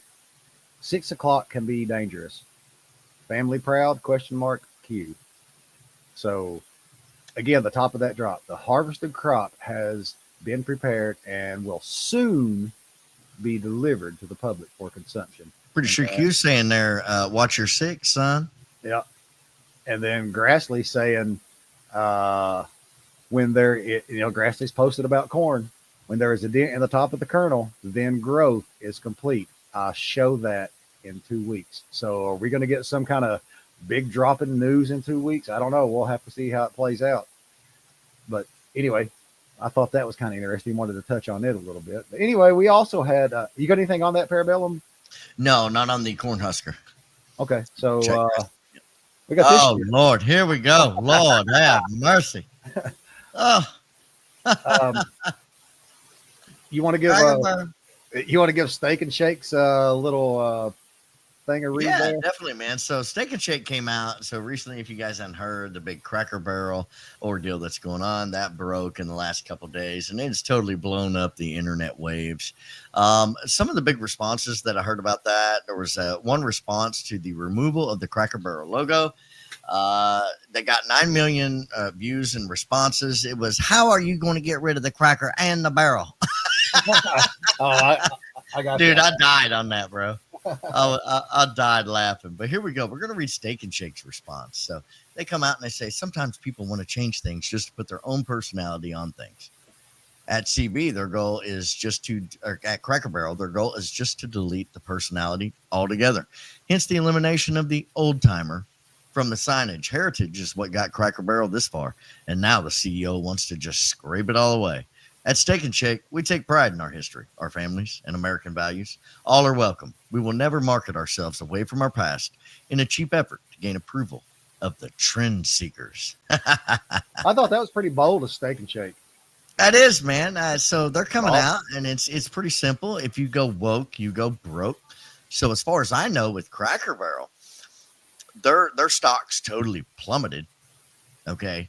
Immediately after the release of this information of the removal of the cracker and the barrel. I think their stocks dropped. Oh Lord, what was it, like 250 million? Okay, they lost 250 million in a day. This is like Budweiser all over again, guys. But Steak and Shake's response, definitely classy. They're capitalizing on what is going on in the restaurant business. They understand that if you go woke, you go broke. And if you kind of creep in conservative values and you take that stance, guess what? You make money today, ladies and gentlemen. There was a time when it used to not be like that.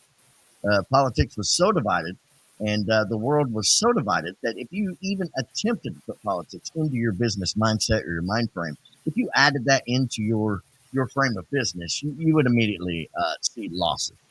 But not so much today. I think the conservatives have made a huge headway with this. I think the Trump administration has made a huge headway with this. And if you actually support President Trump's economic agenda, you stand for conservative values, I just might even go as far as to say you're going to make money today. We did have some little kick-ass memes that came from this too. Oh, they're blowing them up. Oh, here we go. That's the crackhead in a barrel. Look at Hunter, man. I thought these were hilarious. And then Pocahontas. And then Kelsey, dude. Oh my God. Gay. That's great. You had that one. That one cracked me up. Literally. But anyway, I've got what you were talking about there. The Cracker Barrel logo decided he would. The old man in the Cracker Barrel logo decided he would come out and make a little. Yes. I was back and forth on whether to have this on the show. Parabellum talked me into it, so we're going to play it. So here's the. That's a great perspective. I had tears in my eyes with the Cracker Barrel guy coming out and giving his statement. So let's Here watch we go, the Cracker ladies. Barrel guy. Here's the cracker and the barrel. I'm the cracker from Cracker Barrel. And y'all know I sat on that damn logo for 48 damn years. Longer than a snake deep throat in a giraffe neck. Then overnight, you got this diverse, evil, ignorant, or DEI group of people taking over our marketing, talking about we need a rebrand. Then poof, I'm going faster than a black man driving through Alabama. How you gonna rebrand without debrand? I'm the goddamn reason people come to Cracker Barrel. How you gonna have a place called Cracker Barrel without a cracker leaning on a barrel? I gotta pause it. Oh, it's great, man. I don't know who done this, but damn. Somebody with a conservative mindset that believes in common sense and factual punctuation. A snake deep throat in a giraffe. How you gonna have a Cracker Barrel without a cracker leaning on the barrel? Like, I'm telling you, dude. Oh, it's fantastic. I mean, what's next, America? A black female Popeyes manager that doesn't fight her customers. Cracker Barrel needs a cracker and a barrel. And I'm the coldest cracker son of a bitch to ever lean on a... Wait. Son of a bitch. Son of a bitch. Son of a bitch. Barrel this side of a Mississippi. Kentucky, man. Hell, maybe both sides. But don't you go worry about your old boy Cracker. I got a little nest egg and I'll find something to lean on. I always have. But it's a damn shame what y'all done let happen to old Barrel. Oh, here we go. Who the hell out here finna hire me, bro? Nobody hiring barrels. I might as well just jump in the fucking fireplace, bro. Oh shit, this nigga dead, y'all. Oh no, when this happened, niggas dying they ain't never died before. Jesus, why? Yes, he did. Ain't nobody tell his dumb ass to die. Oh, that's great, man. Hey, that is great, dude. And I freaking promise you, a majority of the black community, especially in Trump agenda territory, if they're Trump supporters, they absolutely approve of this damn video. They ain't wasting their time with no bullshit. This is great. That's what got me like, should I? Like, this is like, I laugh my ass off at it, but like, I don't want to come off as racist. You know, I'm not racist at all. Yeah. But damn, that was I don't know. Like, I had tears in my eyes when I seen that day. I was like, what it is, baby. That's hilarious. So I made a little tribute to good old Uncle Cracker, who is being removed from the Cracker Barrel logo, and I just kind of wanted to play that for you guys. So let's have a moment of silence for here Uncle we go. Cracker. All right. Rest in peace, Uncle Cracker. This is for you. This is for you.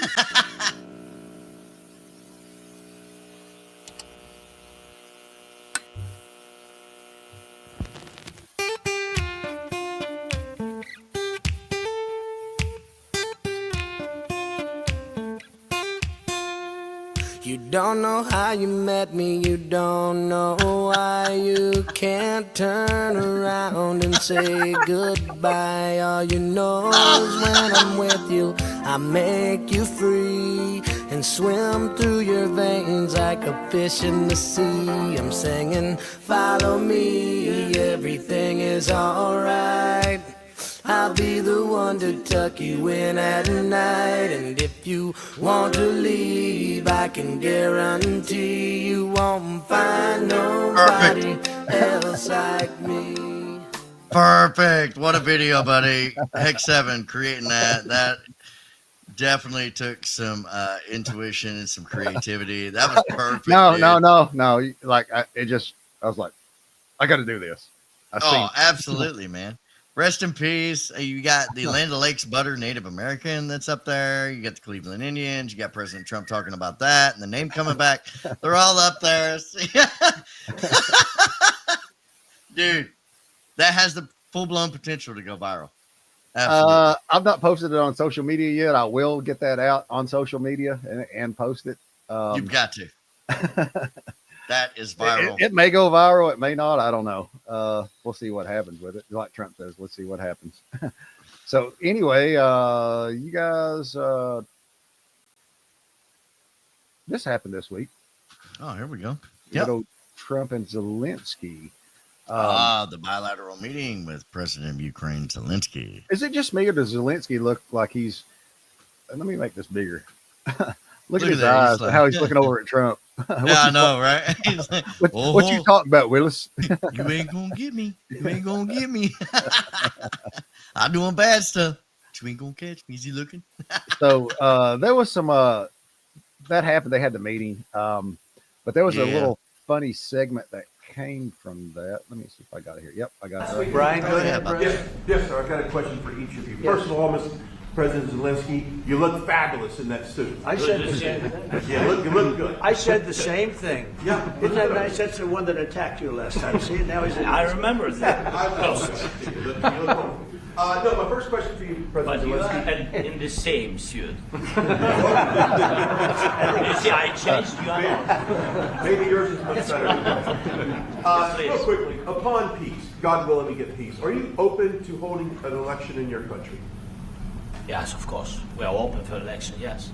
We have to do safety circumstances. And a little bit, we need to work in the parliament, because during the war you can't have elections, but we can do security. We need, maybe, how to say, we need a truth, yes, everywhere, in the battlefield, in the sky, in the sea, yeah, to make possible for people to do democratic, open, legal elections. So you say during the war you can't have elections. So let me just say 3.5 years from now. So you mean if we happen to be in a war with somebody, no more elections? Oh, that's good. I wonder what the fake. You like this idea? No. Speaking of news, I got a question for you. This sounds insane for me even to ask this, but do you think the American media really doesn't even want a peace deal? Because they've been so critical of you every step of the way as you lead the charge for peace. It's an amazing phenomenon. I said that if in the settlement you got Moscow, St. Petersburg, and thousands of miles around them, they would say I made a bad deal. The level of hatred and animosity is incredible. Not with all. I mean, we have great people up here. We also have terrible people up there that I think are told what to say. But, in solving all of these wars, they don't even write about it. I saw major wars. I saw wars that have been going on for 31, 35, and 37, and a couple of quicker ones.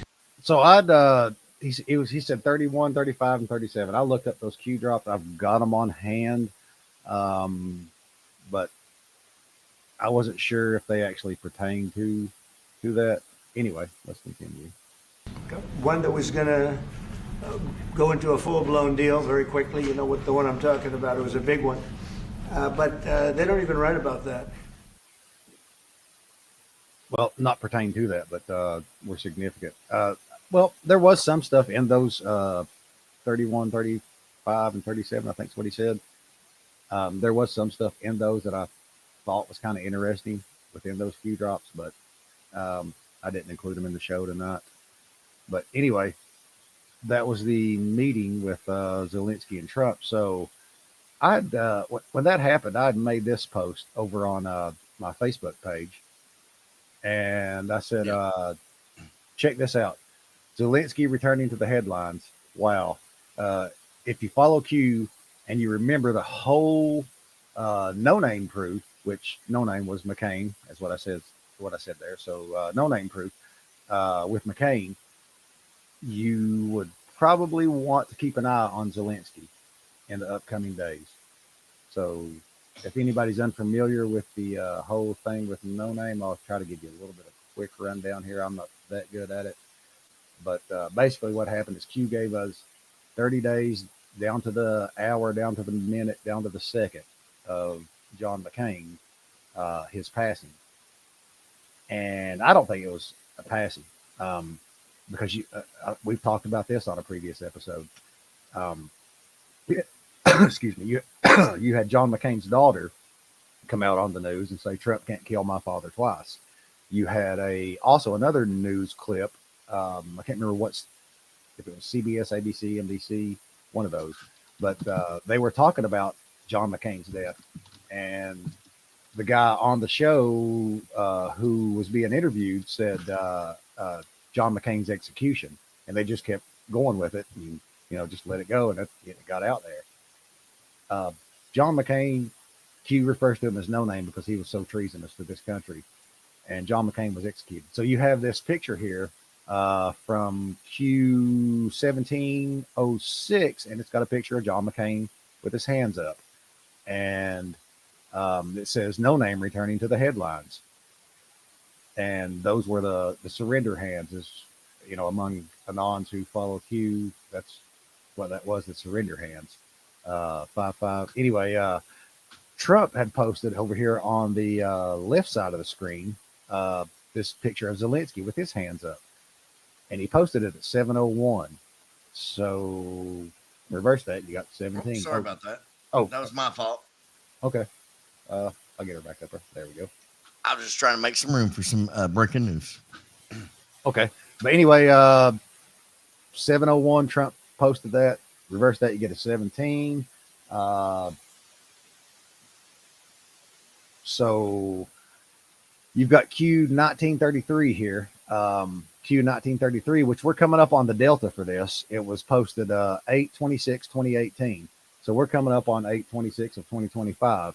And Q says Suicide Week, hands up. And I got to give a shout out to Absolute Storm Show.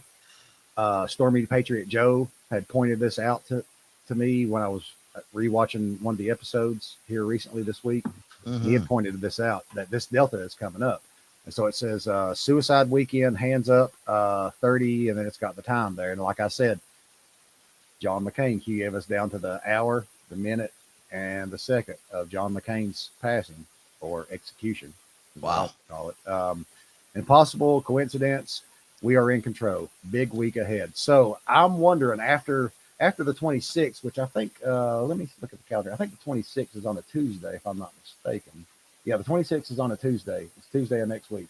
So I'm wondering, after that, are we going to have a big week the following week coming up with some massive stuff? Because you had what we went over here earlier with Grassley, and what I was getting at with the corn, being or the crop is ready to harvest and be distributed to the public for consumption. And Grassley said 2 weeks. Mm-hmm. I mean, wouldn't that bring us right around big week ahead that Q was mentioning in this drop, somewhere right around that same time frame? Oh yeah, I get it. Sometimes it's got to be, corn fed to the public and it's distributed to the public. And then sometimes you got to think maybe it's turned into chicken feed and then it feeds them chickens and it takes a little longer. And then the public consumes them chickens, right? So think about that. And then all of a sudden, mind blowing shit right there, dude. Then all of a sudden, Colonel Sanders' house gets raided. Absolutely. Colonel Sanders. Good Lord, John Bolton. But you got some breaking news. Is that what you said, Parabellum? Well, it's not really a lot of, not really like just came out. I was just double checking, but it was some information that I'd like to put on what we've spoke about thus far. All right, go Um, for it. Bring it up. okay, so here's something big that I didn't get to mention in the financial sector. I'd like to mention to you guys. This did happen. This is President Donald Trump on his Truth Social platform. He is posting, I'm pleased to announce that the radical left representatives working at the Congressional Budget Office have now admitted how incredible my tariff strategy has been, saying that Trump's tariffs, quotations, reduced the deficit by $4 trillion. When I began my tariff policy suggestions, they refused to acknowledge the potential success that would be derived. Deficits are down, taxes are down, energy is down, prices generally are down. The only things that are up, take-home pay, the stock market, and our country, which is the hottest anywhere in the world. And of course, the legendary, thank you for your attention in this matter. I love it. You gotta love it, dude. So there you go. That was a big admission. I think everybody's kind of like digging that. Thank you for your attention to this matter. Oh, absolutely. It's ultimate troll move, dude. Thank you for your attention. It's like a way of saying fuck you nicely. It's like a southern way of saying bless your heart. Yeah, exactly, dude. So that was something that's real big though. So you've had the if you look, like for me, a guy that follows the financial and the tariffs and everything that's going on with the economy, one thing that you're going to know is that the far left liberals and even the market and Jerome Powell and everybody that's involved, anything with the economic agenda of the United States, is that they absolutely say that there's inconsistency with the tariffs. And that's what's causing the inflation or the anything that's going incorrect with the market. And today, why that was such a huge ordeal is that they have now since came out and admitted that Trump's tariffs raking in almost, what is it? We're up to about 175 billion from tariffs so far. Trump's tariffs will reduce the deficit to budget by a possible 4 trillion. That is absolutely insane. Another thing that I did want to go by with was we were talking about windmills, and this is actually really cool. It came up in my feed talking about windmills. Okay. Trump admin nixes a giant wind farm approved last minute by the Biden team. Who would have thunk that shit, Hex? So there's a huge giant wind farm that was going down for President Biden, and they planned on building it. You know, just like in President Trump's first administration, the Joe Biden administration blocked the building of the wall, and then they sold the freaking materials off and all this, that, and another. So the way that I see this is the Trump admin, again, doing an ultimate trolling move to the Joe Biden administration, saying, well, you sold my crap, so now we're going to nix your crap. You know, so a little bit of what's going on with that is that here's some of the key actions that go in behind this. So in January, Trump issued an executive order that temporarily withdrew all permits for offshore drilling. Remember me saying that was the big one I was concerned about? So this is going to go a little bit more into the offshore drilling. In April, Trump administration ordered a halt to construction of the Empire Wind project off the coast of New York, a $5 billion wind farm, which was approved under Joe Biden administration. The order was later reversed after negotiations with the New York officials. I'd imagine that's going to then again since be appealed, and they're going to stop that. But in July, the Bureau of Ocean Energy Management rescinded all designated wind energy areas in federal waters, okay, that were part of a 5-year leasing schedule announced by the Biden administration. And in August, the administration halted construction on the Revolution Wind project off the coast of Rhode Island. That was the one I was speaking about. They're putting a lot of these offshore windmill turbine engines off the shore of Rhode Island with those buried cables and everything that's hurting the eco environment. This was nixed by President Trump's administration, even despite being 80% complete. Okay. And also a separate Biden approved wind project, the Lava Ridge Wind Project in Idaho, was also canceled by the Interior Department. So what I'm saying is, do you think people got the message we were talking about earlier? Offshore wind turbines are bad.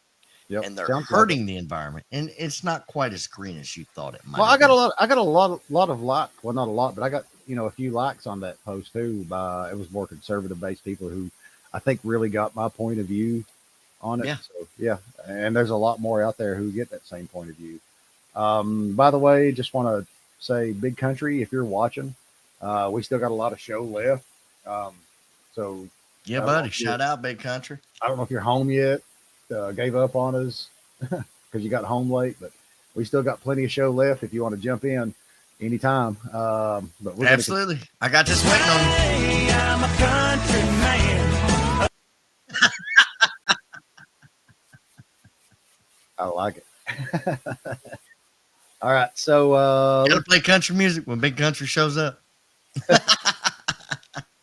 I got faith he'll be here. Absolutely. I guess he's still doing his. I think he said he was with his daughter who was doing some cheerleading tonight. Oh yeah, man. You know, that's the thing, man. You know, conservatives are going to understand this. Liberals in their world, they're not going to understand things like that. They're gonna be like, oh, you're not here for the cause. What the fuck? Conservatives, you know, that's the thing I love about conservatives and the values that we represent and the things we stand for is that we understand real life shows up and there's higher priorities and there's things that need to be taken care of, like wife and family. One more thing I do want to mention, like you were talking to me, you know, we were talking pre-show, you were talking about your debit card. That's a good thing you might want to inform the viewers about. Well, absolutely, guys. So I've actually recently been a victim of what they call the Roblox, what is it? The Roblox slow drip gift card scam. I'm going to step away real quick, be right back. It's okay. So I've been a victim of the Roblox gift card scam. So what's going on, guys? If you got children, we have 3. They all love Roblox. Everybody's on Roblox. We're fully aware of everything that's going on with the chat and how they're trying, you know, child predators are trying to get a hold of children that are playing in Roblox and maybe lure them out to areas to be able to commit just absolutely heinous, nasty crimes in which we'd probably kill you for. But aside from that, they've also got a Roblox gift card scam. And unfortunately, our bank account, I bought a gift card for my young daughter and we went to the store. And little did we know, for the last 3 months, they've been taking 99 cents out, 99 cents, 99 cents, over 250 transactions of 99 cents. And then on top of that, there was 50 more transactions that were at about $4.99. So we've lost over $400 that's coming off of this gift card scam, guys. So my advice to you would be that if you're buying gift cards, be careful. I wouldn't suggest buying gift cards for family members because here's what happens, guys. The scam works like this. The hackers, the computer hackers, they go into the store and they steal these gift cards and they take it home and they plug it into their computer systems and they add tracking information, which is able to track your banking information. And they connect it to anything that they can to be able to start pulling deposits from your card that's connected to the gift card. All right. And after they get that information, they actually seal it back like the gift card was never opened. And then they take it back to the stores and they wait. They sit and wait like little hawks, man, waiting for somebody to buy that card. And the second that somebody buys that card, they get a ding, they get a notification, they get a response on their computer that says somebody's using this card. They get your information, and then they start taking money from you in small drips and drabs, okay? So you don't really quite notice it at first. Maybe you're going to be sitting there, you're going to blame your husband and say, hey, where'd all this money go? Or maybe you're going to blame your wife. You're going to say, hey, why are you spending all this money? Where'd that damn money go? You know, it's going to cause a lot of problems. So the thing that I'm trying to report to you guys is, make sure that if you're buying gift cards, you're double checking your Google Play accounts. You're double checking your cell phones for all the subscriptions you have. You're looking at your bank accounts.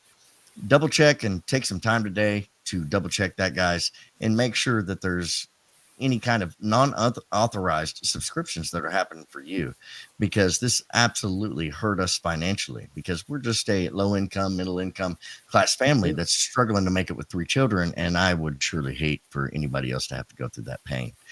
So hopefully you take this with a grain of salt and you heed my warning. Yep. That's what I got for you guys.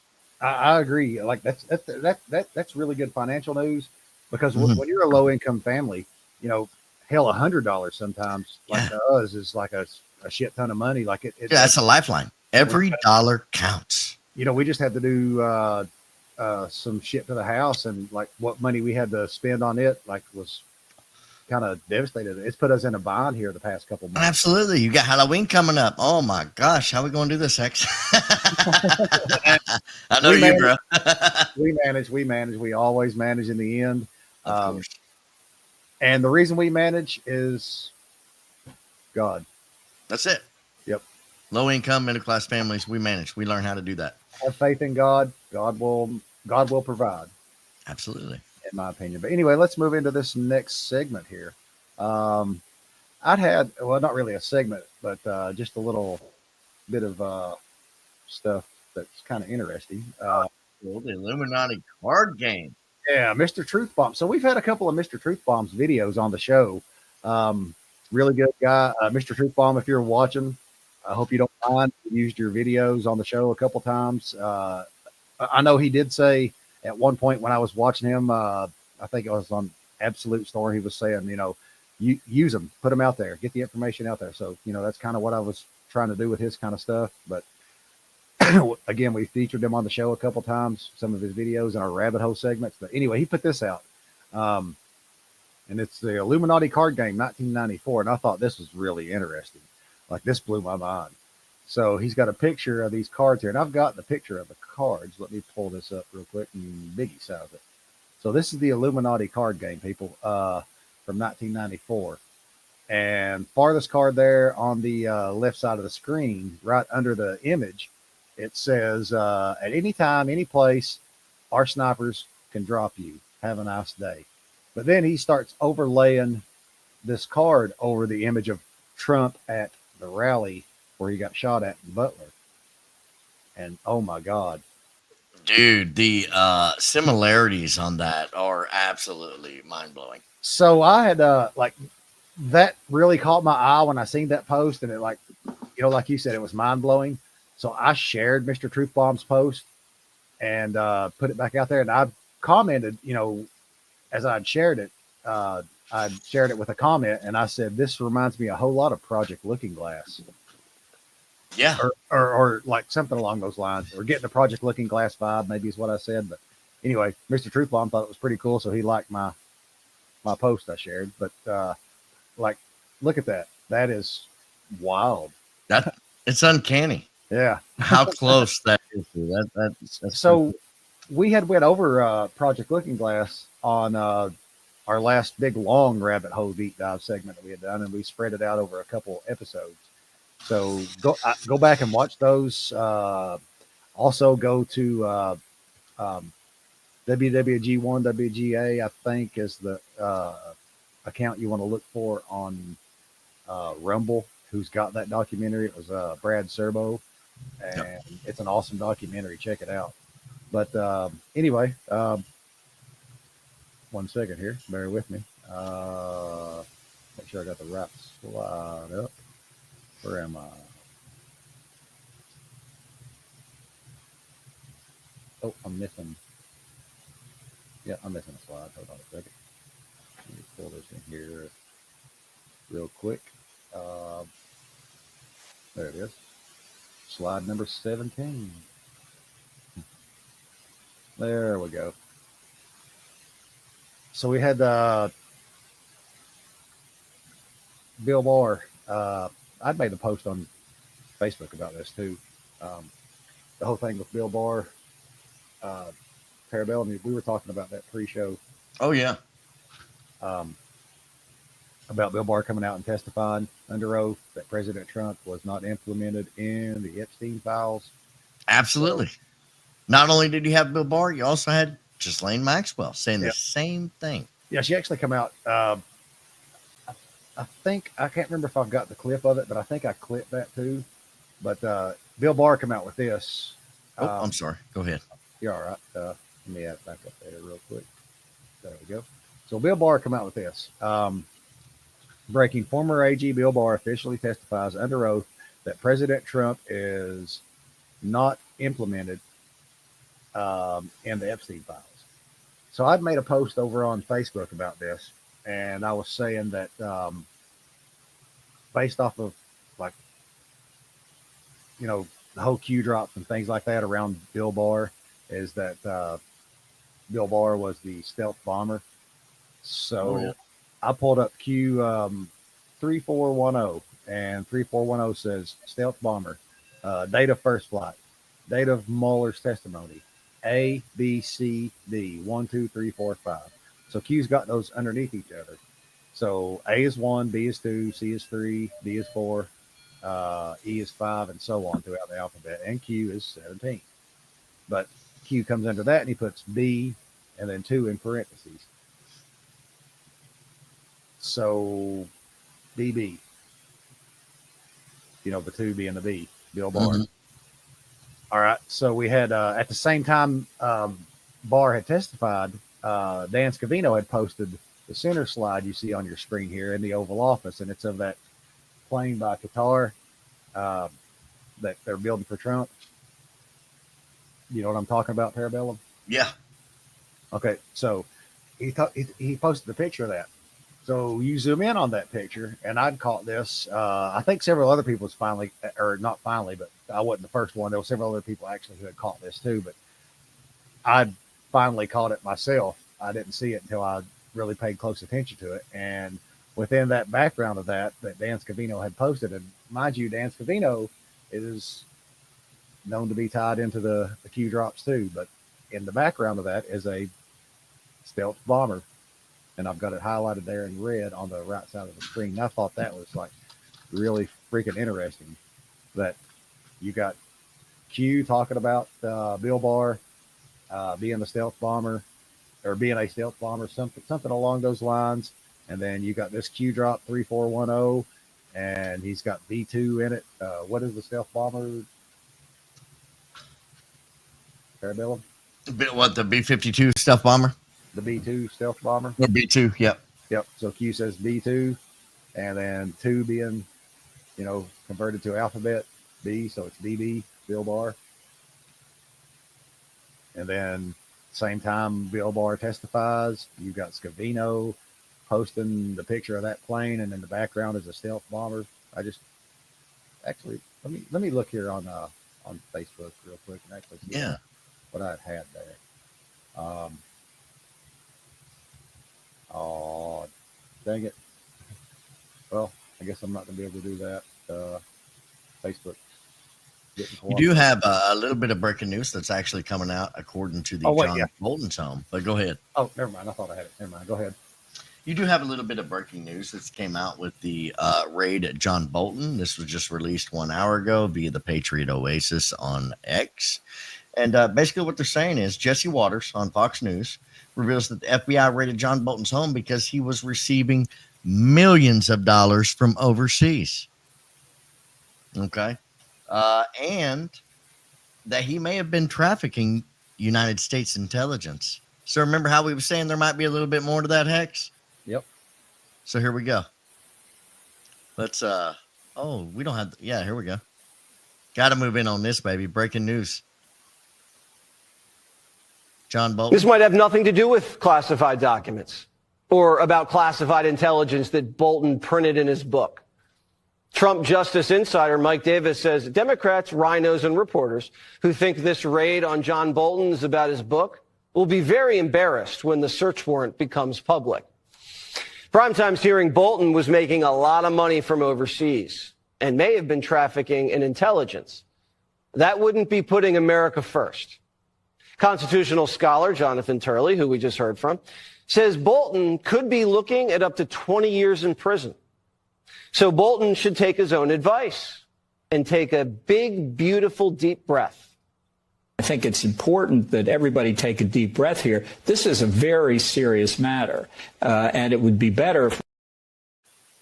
So there we go. That's a little bit of information that we possibly missed. I don't know if we should have broke that news, but hopefully that's good.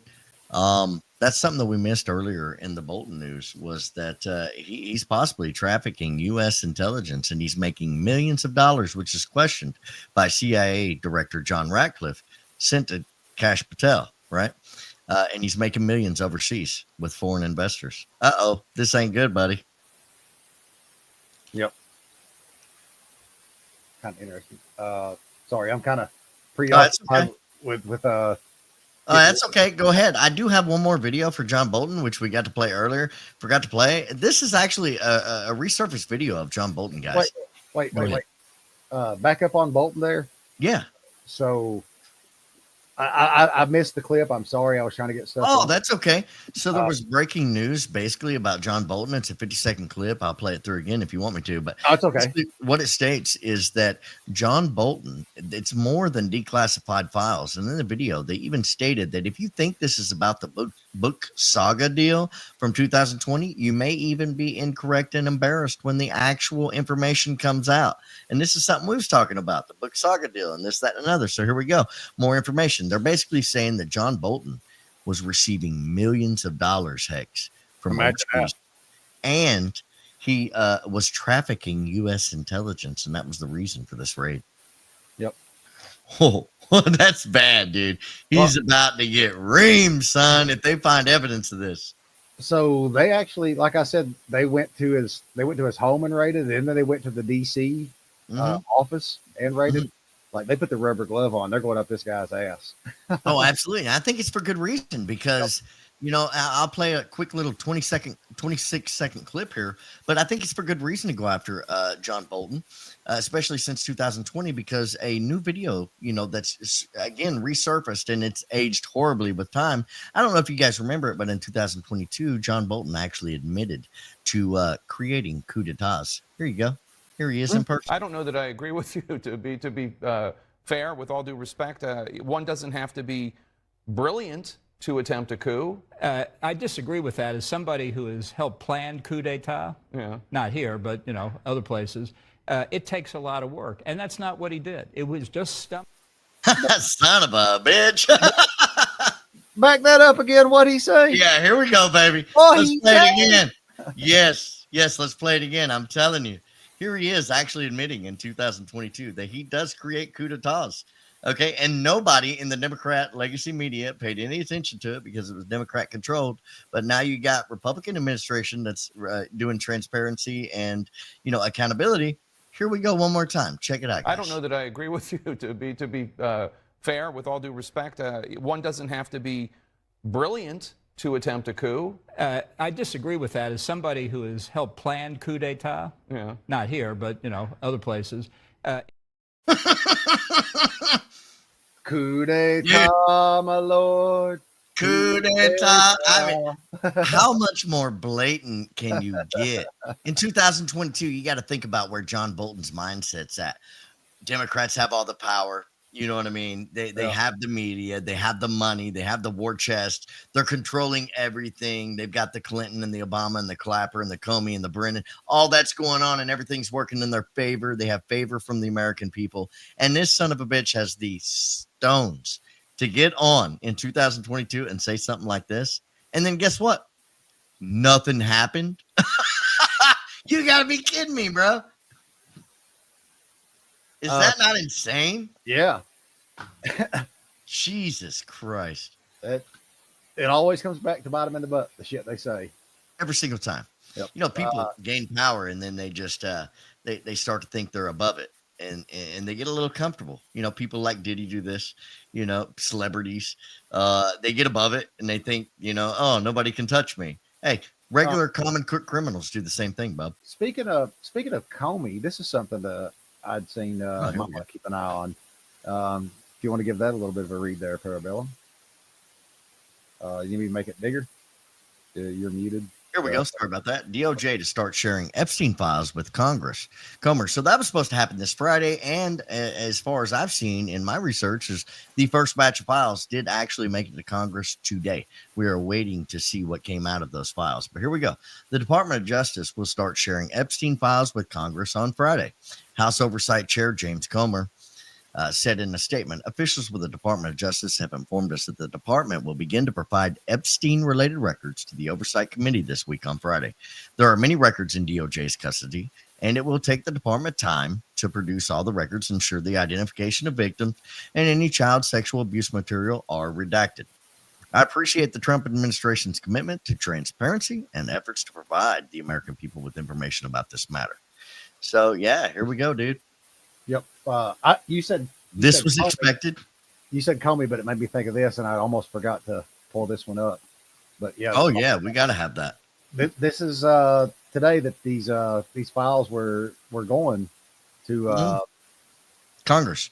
Yeah, Yep. to Congress. So let's see what happens with this. Like, it's something to keep an eye on.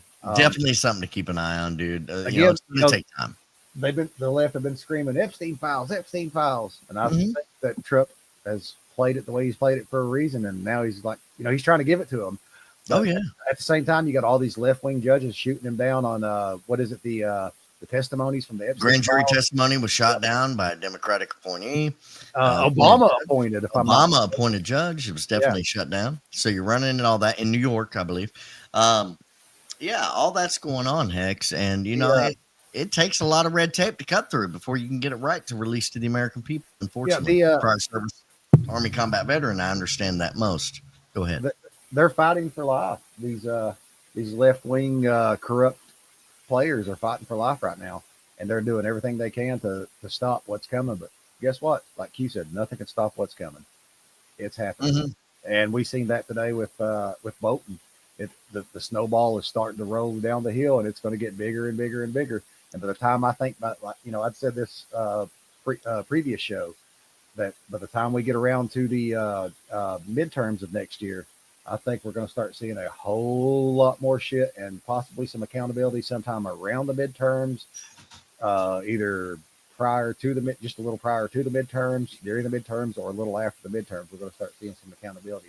Yeah, I'm glad you said that about the midterms, because that was part of JD Vance's perspective today about everything that's going on. JD Vance even mentioned, it's going to be around about midterms that we're going to see some things happen. Well, I've been saying it on the show the past few episodes that it's probably going to be sometime before, during, or after the midterms that we start seeing some real good accountability coming. But I think absolutely. You've got a lot of big things going on. You got the redistricting and all that stuff that's going on, and there's a lot of big battles we're fighting. We were talking about this at the top of the show, and I was saying that, how the general public is being slow walked into this. Yes. And there's still a lot more stuff that the public doesn't know that's going to come out. Oh, yeah. And so much more. Again, like I said at the top of the show, you have to be exposed to this to understand what's going to go down in the end, to be able to comprehend what's happening. So pay attention, people. Watch this stuff. Absolutely 100% watch this stuff and pay close attention to it. But I do want to pull this up. I thought this was really interesting. I missed this. I found this over on Facebook in my news one day. And, I posted totally missed this, 11/11. This is a good catch. And the person who posted it was Anthony. Looks like Pruitt. Yeah, Anthony Pruitt. So Q drop number 2396, and Q says POTUS meeting on 11/11. Okay. Excuse me. What's the connection? Hold on just a second. No, go ahead. POTUS meeting on 11/11. Now, what are the odds of that, Q? So you've got this picture up here he's put above the Q drop, and this was Trump's meeting with Putin that he just recently had at the Air Force Base, where the B-2 flew over and everything. And the time in that is 11/11. Which I thought that was kind of want to point that out. Don't got a really whole lot more on that. I just thought it was a really cool. So hats off to Anthony there for that. That was really, really interesting. But here is one that I think we're getting ready to get into. Is we had this on episode 9. We were talking about the U-1 scandal, the uranium one. Yes. So Trump had posted this on Truth Social, and he was sharing a meme, and the meme is so Hillary, if Russia is such a threat, why did you sell them 20% of our uranium? Are you a liar or a traitor or both? Yep. So if anyone caught episode, I believe it was episode 9. If anyone caught that episode, we were talking about, all that shit that went down with the uranium one scandal. I think it was like more toward the end of that episode we were talking about it. But that's something that I think is getting ready to come back into play, and Trump is just kind of slowly hinting that, The Who U1 did she? scandal. Who did she sell that to? Okay, so let's bring this up right here. If you want to give that little bit in white there, Reed. Okay, here we go. A little bit of wine. Here we go. Russian state acquired a Canadian uranium mining now called Uranium One. Uranium is a key material for making the nuclear weapons. The deal also doesn't allow for that uranium to be exported at all, which should be the way it is. Moscow paid millions of dollars to a lobbying firm to help Bill Clinton's charities in order to influence Hillary Clinton, who was then former President Barack Obama's Secretary of State. They expected Association of Public Safety Communication Officials to apply a portion of the $3 million annual lobbying fee it was receiving from the Russians to provide in-kind support for the Clintons' global initiative. Oh, here we go. Clinton's global initiative. So much information come out about that. So the APCO was expected to give assistance free of charge to the Clinton Global Initiative as part of their effort to create a favorable environment to ensure the Obama administration made affirmative decisions on everything from Uranium One to the U.S.-Russia Civil Nuclear Cooperation Agreement. All right. So basically what happened there during the U1 deal was they had the Canadian mine that they'd acquired, and Hillary Clinton sold a bunch of uranium. A lot of this went to Iran, which we'll get into that in just a minute. Or some of this went to Iran. We'll get into that in just a minute. But I want to go over Q drop 4845 here real quick. And it says Clinton Foundation. Soros, plus Soros, journalist. Wait 1 second here. There we go. So Clinton Foundation, Soros, journalist, directed Africa, Saudi Arabia, SAPS, China, Russia, U1, and then Hussein directed the Benghazi, MB, CIA assets, crimes against humanity. And you know, like we've been talking, like I've said multiple times, that all this is going to tie together. All this child trafficking, Anthony Weiner, Huma Abedin, the Russia collusion, all this ties together. Because why did they go after Trump so hard? Mm-hmm. Like from 2016 or 2017 on out, why did they sick every media asset they had on him? They buried a hole so deep on themselves trying to take President Trump down that their only option was to do those things that they did. That's what I feel. Sun Tzu, The Art of War. Hello. What is it? Go ahead. Never interfere with an enemy while they're in the process of destroying themselves. Absolutely. And I think, so who's it? The senator of South Carolina, the funny guy that we all love. He also said, never interfere with a politician that's kicking his own ass. He must have read the book, but anyway, like I've been saying, you know, within this drop, all this is in there. Within this drop, you've got Huma, Anthony Weiner. So all this Russia collusion, all the Uranium One scandal, the Russia, not the Russia, but the Pizzagate, all this stuff, the child trafficking. All of it's going to tie together in the end. You'll see it all come together in the end for the final act, the final movie. But absolutely. Q says, Root, Huma, CC, Wiener backup. Nothing is ever truly deleted. Threats, blackmail, bribes, Q. But Q's talking about the U1 deal in there. This was something that we went over on episode 9. I just wanted to toss that back in there real quick. But Q has also got 2 links into that drop. The first link, let me pull these up here real quick. What am I missing? Where am I at here? Let me find my slide. Oh, there it is. Sorry. So Q's got 2 links in this. And, why is StreamYard not letting me pull it up? You know, it's funny. You're talking about Q and everything, and I had a video that I wanted to represent last week, but I couldn't find the video this week. For some reason, it's deleted from the web, but it was Tucker Carlson, and he was talking about basically Q and the movement of Q. And I will say that Q did say this. He said, one thing I will tell you is that people on 4chan or 8chan and Q are not college kids that are running a program. That's something I can tell you.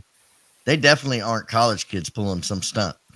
This has got to be people that are connected. So I wish I had that video to play for you guys. I'm looking it up, but I can't find it. Yeah, I wish you did too. I'd like to see that. That's Tucker's take on Q. Anyway, this is what I was trying to pull up.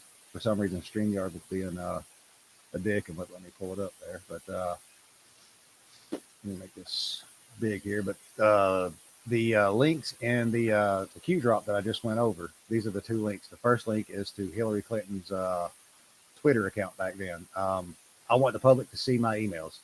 I asked State to release them. They said they would review them for release as soon as possible. So I don't really think they were going to release too much, because they worked for Hillary. But that's one of the things that he was pointing out in there. And let's go back. You know what that C stands for?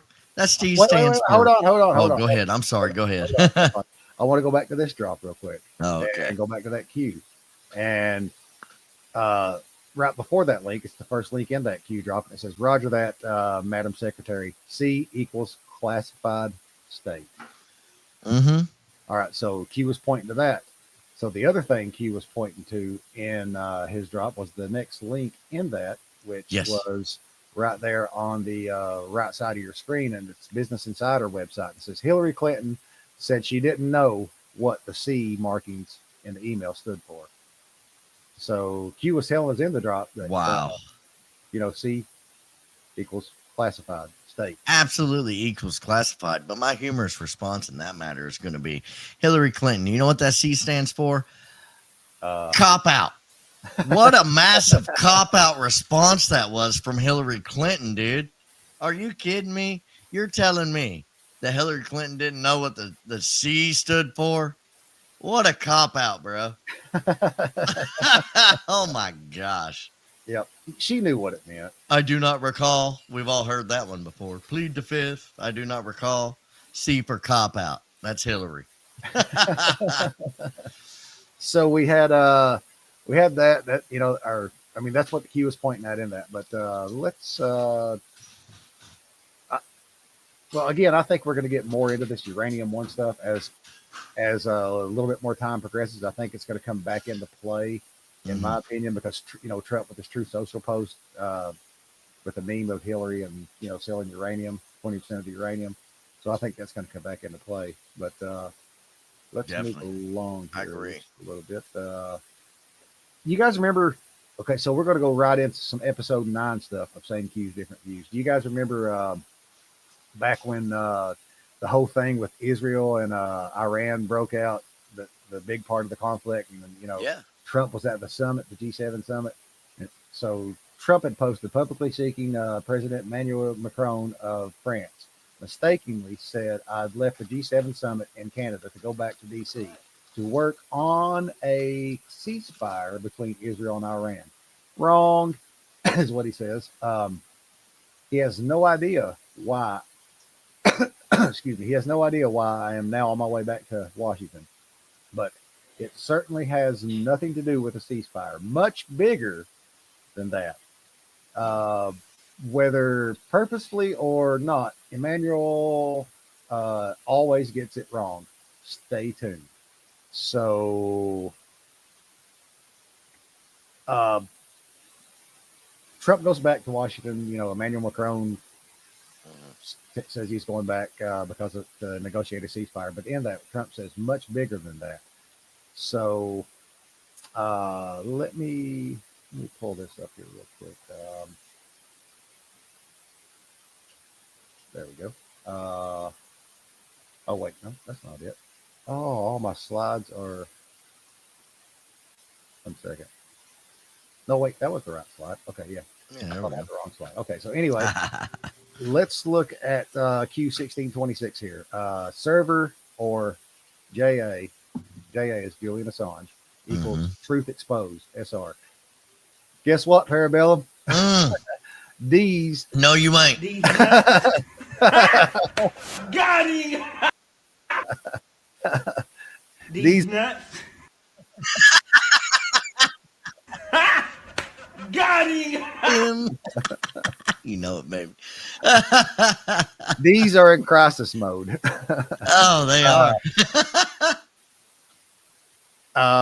A1 is bigger than you can imagine. Putin/U1 will come out post summit. So let's go back and look at this again right here. Where was Trump at? He was at the G7 summit. Yeah. Okay, so look down there at the date. It was 6/17/2025. So June 17th. Yep. So Q says Putin/Trump will come out post summit. After the summit, what did we see? We seen the meeting between Putin Yeah. and Trump. The slide I just showed, 11/11. You had that. This was after that summit. And then after the summit, what did we see? Trump is posting a meme with Hillary Clinton revolving around the U1 scandal. They will try to apply artificial MSM, which is mainstream media heat, to cancel. These people are corrupt beyond belief. America is for sale, sold out. Q. So let's go back and give episode 9 a play here. Pull that up real quick, guys. Bear with me a second. Episode 9. There we go. And let's watch this real quick because we were talking about this on episode 9. Never gotten over the fact that Obama was able to send $1.7 billion in cash to Iran. No way. Nobody in Congress, the FBI, or Justice called for an investigation. So that links right up with Q786. And this was put out a little later, and Q was quoting Trump's post there, and Q has the same thing in that top there in red. But then Q says, reread crumbs. Pay attention. Is this the reason this is being brought back up? Because, like, I think, again, the whole U1 scandal and all that money that Obama had sent is starting to be brought back up now. There is a purpose for every tweet and crumbs that's dropped. Follow the money, future proves past. So we have that. And then we had Trump post, again, this post on the 17th. Trump says, we know, I think I just had this up, didn't I? Yeah. That he's not reached agreement for peace talks. And then this drop, Trump saying, or in this post, Trump saying he's not reached agreement for peace talks. They should have taken the deal. And what's in this drop over here on the right side of the screen? No escapes, no deals. Trust the plan. Happy Sunday. So happy Sunday makes me wonder, are we going to see something with Iran possibly Sunday resolving all this stuff? All right. So what did I say there at the end of that? Happy Sunday. There was a possible deal with Iran coming up on Sunday. Okay, so do you remember when this show was actually recorded? Episode 9? I don't remember the day. It was on the 20th of that month. Okay. So take a peek at this right here. We recorded the show on June 20th. Oh, here we go. In an operation called Midnight Hammer on June 22nd, the United States Air Force and Navy attacked 3 Iranian nuclear facilities, Fordow, Natanz, and Isfahan. Yeah, I'm absolutely familiar with that. Yep.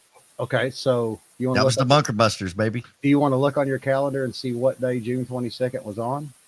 Let me see here. I'm not going to tell you. Just go ahead and take a peek there. Let me see. June 22nd was on a Sunday. How about that shit? How about that? That's insane, dude. Yeah. Absolutely insane. What a connection. That show, based off of what I was looking at, are we going to see something happen and this shit get resolved with Iran on Sunday? And then, bam, we had Operation Midnight Hammer. There it is. And then, hence the opening song tonight, Kash Patel. The hammer coming down. But one more thing I want to touch back on is this slide right here that we just went over with the U1 stuff, and it says A1 is bigger than you can imagine. So I wanted to give a little bit of background here on A1 because I think he's going to end up coming back into play. Are you familiar with who A1 is? No. Imran A1. I mean, if you say it in like a Chinese guy, it makes sense. You drive a Imran A1 tank. Oh, it almost rhymes with M1 Abrams, which is a great tank for the United States military. Imran A1 is a Pakistani American information technology worker. And from 2004 to 2017, he worked as a shared employee with the Democrats in the U.S. House of Representatives. In 2017, A1 was arrested on federal bank fraud charges. So I think there was some mortgage fraud that revolved around that too, with him being arrested. Which we've got a lot of mortgage fraud coming out. You were talking about big thing going on. Lisa Cook. There you go. Letitia James. Yep. I mean, they're all getting held accountable for Schiff. Adam Schiff. Yep. Noting their secondary residence as a primary residence. Yep. To be able to get tax breaks, which is indeed mortgage fraud. So anyway, I think he was arrested for that. As far as like his financial fraud was, like some of it was mortgage fraud, maybe a lot of it was mortgage fraud. His wife had left the country, and I think from what if I can recall, he was trying to leave the country, and when they got him, but I think he's going to come back into this because within that drop, Q says A1 is bigger than you can imagine. So he was also, I want to note this, he was also speculated of being part of who leaked the DNC email server stuff. Yeah. So, given what we're seeing right now, come in the whistleblower leaking files. I really think that A1 may end up coming back into this. That'd be great. But anyway, that's pretty much I guess that's about the show. You were talking about the Clinton Foundation earlier, and I did clip a couple of image files that went with that. Some information that was released today about Ghislaine Maxwell. Too, so go ahead. Oh, I'm sorry. Okay. No. So Ghislaine Maxwell. So this came out. You were talking about the Clinton Foundation, and this was some of her testimony that was unsealed and released to the public. Ms. Todd Blanche. Did you know whether Mr. Epstein ever did any business transactions with the Clintons? Ghislaine Maxwell, she responded, I'm not sure I can. I'm not sure how to quite. I don't know the answer to that strictly because I was part of the beginning process of the Clinton Global Initiative. That was something that I helped with, and that was me. And Epstein may have helped me help them. So you got that. It continues. This is part 2. So when you say involved himself, meaning like give money to the Clinton Global Initiative or something like this, Ghislaine Maxwell says, well, so there's that. I think he did do that. And that I believe that the money he may have given could have been independent of me. I went to Davos with a former president, and have you been to Davos?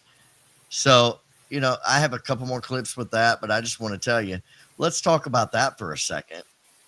So that was some of the Ghislaine Maxwell statements that she made that was released. And she's talking about the Clinton Foundation and how Epstein himself and her created and funded the Clinton Foundation. This huge breaking news that came out. What do you think about that, Hex? Oh, yeah. Like, I thought we had covered something about that on a previous show. No, this is, I think, newer information that I believe came out that was just recently dropped of the actual deposition of whenever she was questions. I seen it on X, like she was part of Clinton, helping create the Clinton Foundation. Yes, absolutely. Let me see here. I may have. Hold on. Again, so it all ties together. It absolutely all ties together. So I'm trying. Let me add image 3 and image 4. Okay, so what went with that in this post was billionaire sex offender Epstein once claimed he co-founded the Clinton Foundation. That's I seen right there. Yep. And then the 4th installment of this drop that happened on X was Mr. Epstein was part of the original group that conceived the Clinton Global Initiative. So now you got Hillary Clinton, you got the emails, you got Benghazi, Now you have Epstein funding the Global Clinton Initiative and testimony from Maxwell that says, yeah, we did that. Mm-hmm. How about that shit, bro? Whoa. That's insane news, man. Q Global, talking about the Clinton Global Initiative. One thing I will say is that her testimony, as far as reading it, one thing I will say from just my conservative logical news is that it felt like she was still trying to play possum and hide some shit. I don't know if anybody said this yet, but as far as me reading it out to you guys, I feel that she was still trying to play safe, play possum, not reveal so much information, but she did reveal some information. So I felt like she was still playing that game that we were talking about of what can I get for better living quarters for me while I serve my 20-year sentence. Yep. So I don't know how you feel about that, but that's my initial heartfelt response. I don't It know, did not read well. It's a good possibility. I don't know. Again, this is something we're just going to have to watch and see how it plays out. Let's see what happens with Comer and what he was getting at with the declassification of the information to Congress. There's a whole lot to take into account, so we're just going to have to see how it plays out with it. In my opinion, absolutely, yeah. I don't want to make too much of a speculation on it right now. But you ready to get into some badass clips? We can. I do have possibly one more thing, which was pretty big news. Maybe you don't follow FIFA World Cup or soccer. I know I don't, but there's a lot of the world that does. Here's a little clip of President Trump breaking news today announcing that the FIFA World Cup of soccer will be introduced and played in the United States this year. Andrew, you're all excited about it? Absolutely. Would you like to say something? This is a great opportunity, Mr. President, to show off the first 250 years of the United States of America, the greatness and then the hope and promise of the next 250 years. When you think this World Cup is going to be over our 250th birthday, Mr. President, your leadership, obviously, with FIFA leading the way, this is the largest sporting event in the history of the world under the Trump administration. So very excited. I just want to say one thing. Andrew Giuliani, so his father is Rudy, the greatest mayor in the history of New York, I think by far. He took a ravaged city, a city that was really under siege. Probably most people thought it was going to survive. He turned it around. He was a great, great mayor. And then they treated him very, very unfairly. You go back and tell your father all of the things that have come out over the last couple of months through Tulsi and through all of the people, Cash, everybody. They've proven your father 100% correct. His father was treated so unfairly. Your father has been 100% correct. And tell him we all love him. Okay? Thank you, Mr. President. He's an amazing. What he had to go through was very, very unfair. Nasty. Damn, that was awesome. So that's pretty cool, man. Definitely have to put that. That was breaking news that happened this week. Just dropped today, actually. Friday this morning, President Trump and FIFA World Soccer, they actually showed up with the FIFA World Cup sitting on the Oval desk. I mean, laid in gold. So some of the information I can tell you. Yeah. Imagine. No, go ahead. Laid in gold. Oh, sorry. Hold on one second. Oh, got to get a beer, ladies and gentlemen. Laid in gold. Good job, whoever that was. You're a great American patriot. We love you. So, what was the big? I can't think of what it was called. The big trophy that Trump had in the office with the orbital rings and. Oh yeah, that was put in there too, and it was gold. Yes. Let me look that up real quick. Well, you don't have to actually look it up if you don't. I was just saying, like, it was kind of the same thing. They brought this trophy all gold. Yes, absolutely. Which, and in the office of the president, the Oval Office, they just totally redid it, totally inlaid in gold. Yeah. There's a lot. I'm not going to go into the whole Q stuff with that, but I will say this because it's going to come up on our September 5th episode of Same Q's Different Views when we talk about the Anunnaki, and there's going to be a lot of gold. Absolutely. Talk in that. And you got the gold standard, the golden dome. There's so much gold talk with President Trump. I was talking to a Big Country this morning, and we were hashing out some stuff for the upcoming Anunnaki episode, Same Cues, Different Views, and we were talking about the gold thing. And then there's a lot of this kind of stuff with the gold and with the Anunnaki, with Trump's, golden age, that kind of tie together. So we're going to get into some of that too on that episode. Awesome. So with the FIFA World Cup, a couple things I do want to be able to put some information out about that video was that, President Trump, again, he accepted the FIFA World Cup into the United States. Here's the thing. This has only happened one time in history, and that happened in 1994. The FIFA World Soccer Cup was played in the United States in 1994. It hasn't happened since. So this is the first time that it's going to happen. This is the second time it's going to happen under the President Trump administration. And then on top of that, they also presented President Trump with the row 1, seat 1 ticket to the FIFA World Soccer Cup, and President Trump will be attending. So pretty awesome stuff. A huge sign and a show of respect for our president, President Donald J. Trump. Let's get into the badass clips, baby. All right, let's do some badass clips. Let's see. Let's start with I think it was Lil Donaldo Trumpo had posted this one. Yeah. I thought it was. We got him on our Facebook and Instagram. Join up, Same Cues, Different Views. You can join the page. You can find us. That stuff is posted on our webpage. He had posted this one, and again, we talked about this top of the show. Trump going out last night with DC police and National Guard, but this was freaking awesome right here. Bad boys, what you gonna do? What you gonna do when they come for you? Bad boys, what you gonna do? What you gonna do when they come for you? Bad boys, what you gonna do? What you gonna do when they come for you?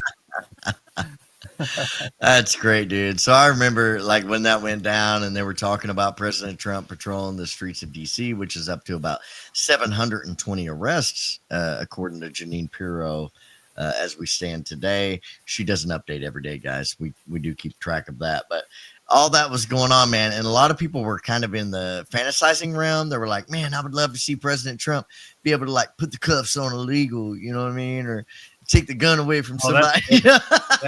That'd be badass, dude. That would be epic right there. Absolutely epic, man. This one is kind of weird. I thought it was hilarious. Libs of TikTok had posted this on X today. I thought it was funny as fuck. This is Gavin Newsom's California, so check it out. Oh, here we go. Shithole. Yeah, exactly. You guessed it. Literally a shithole.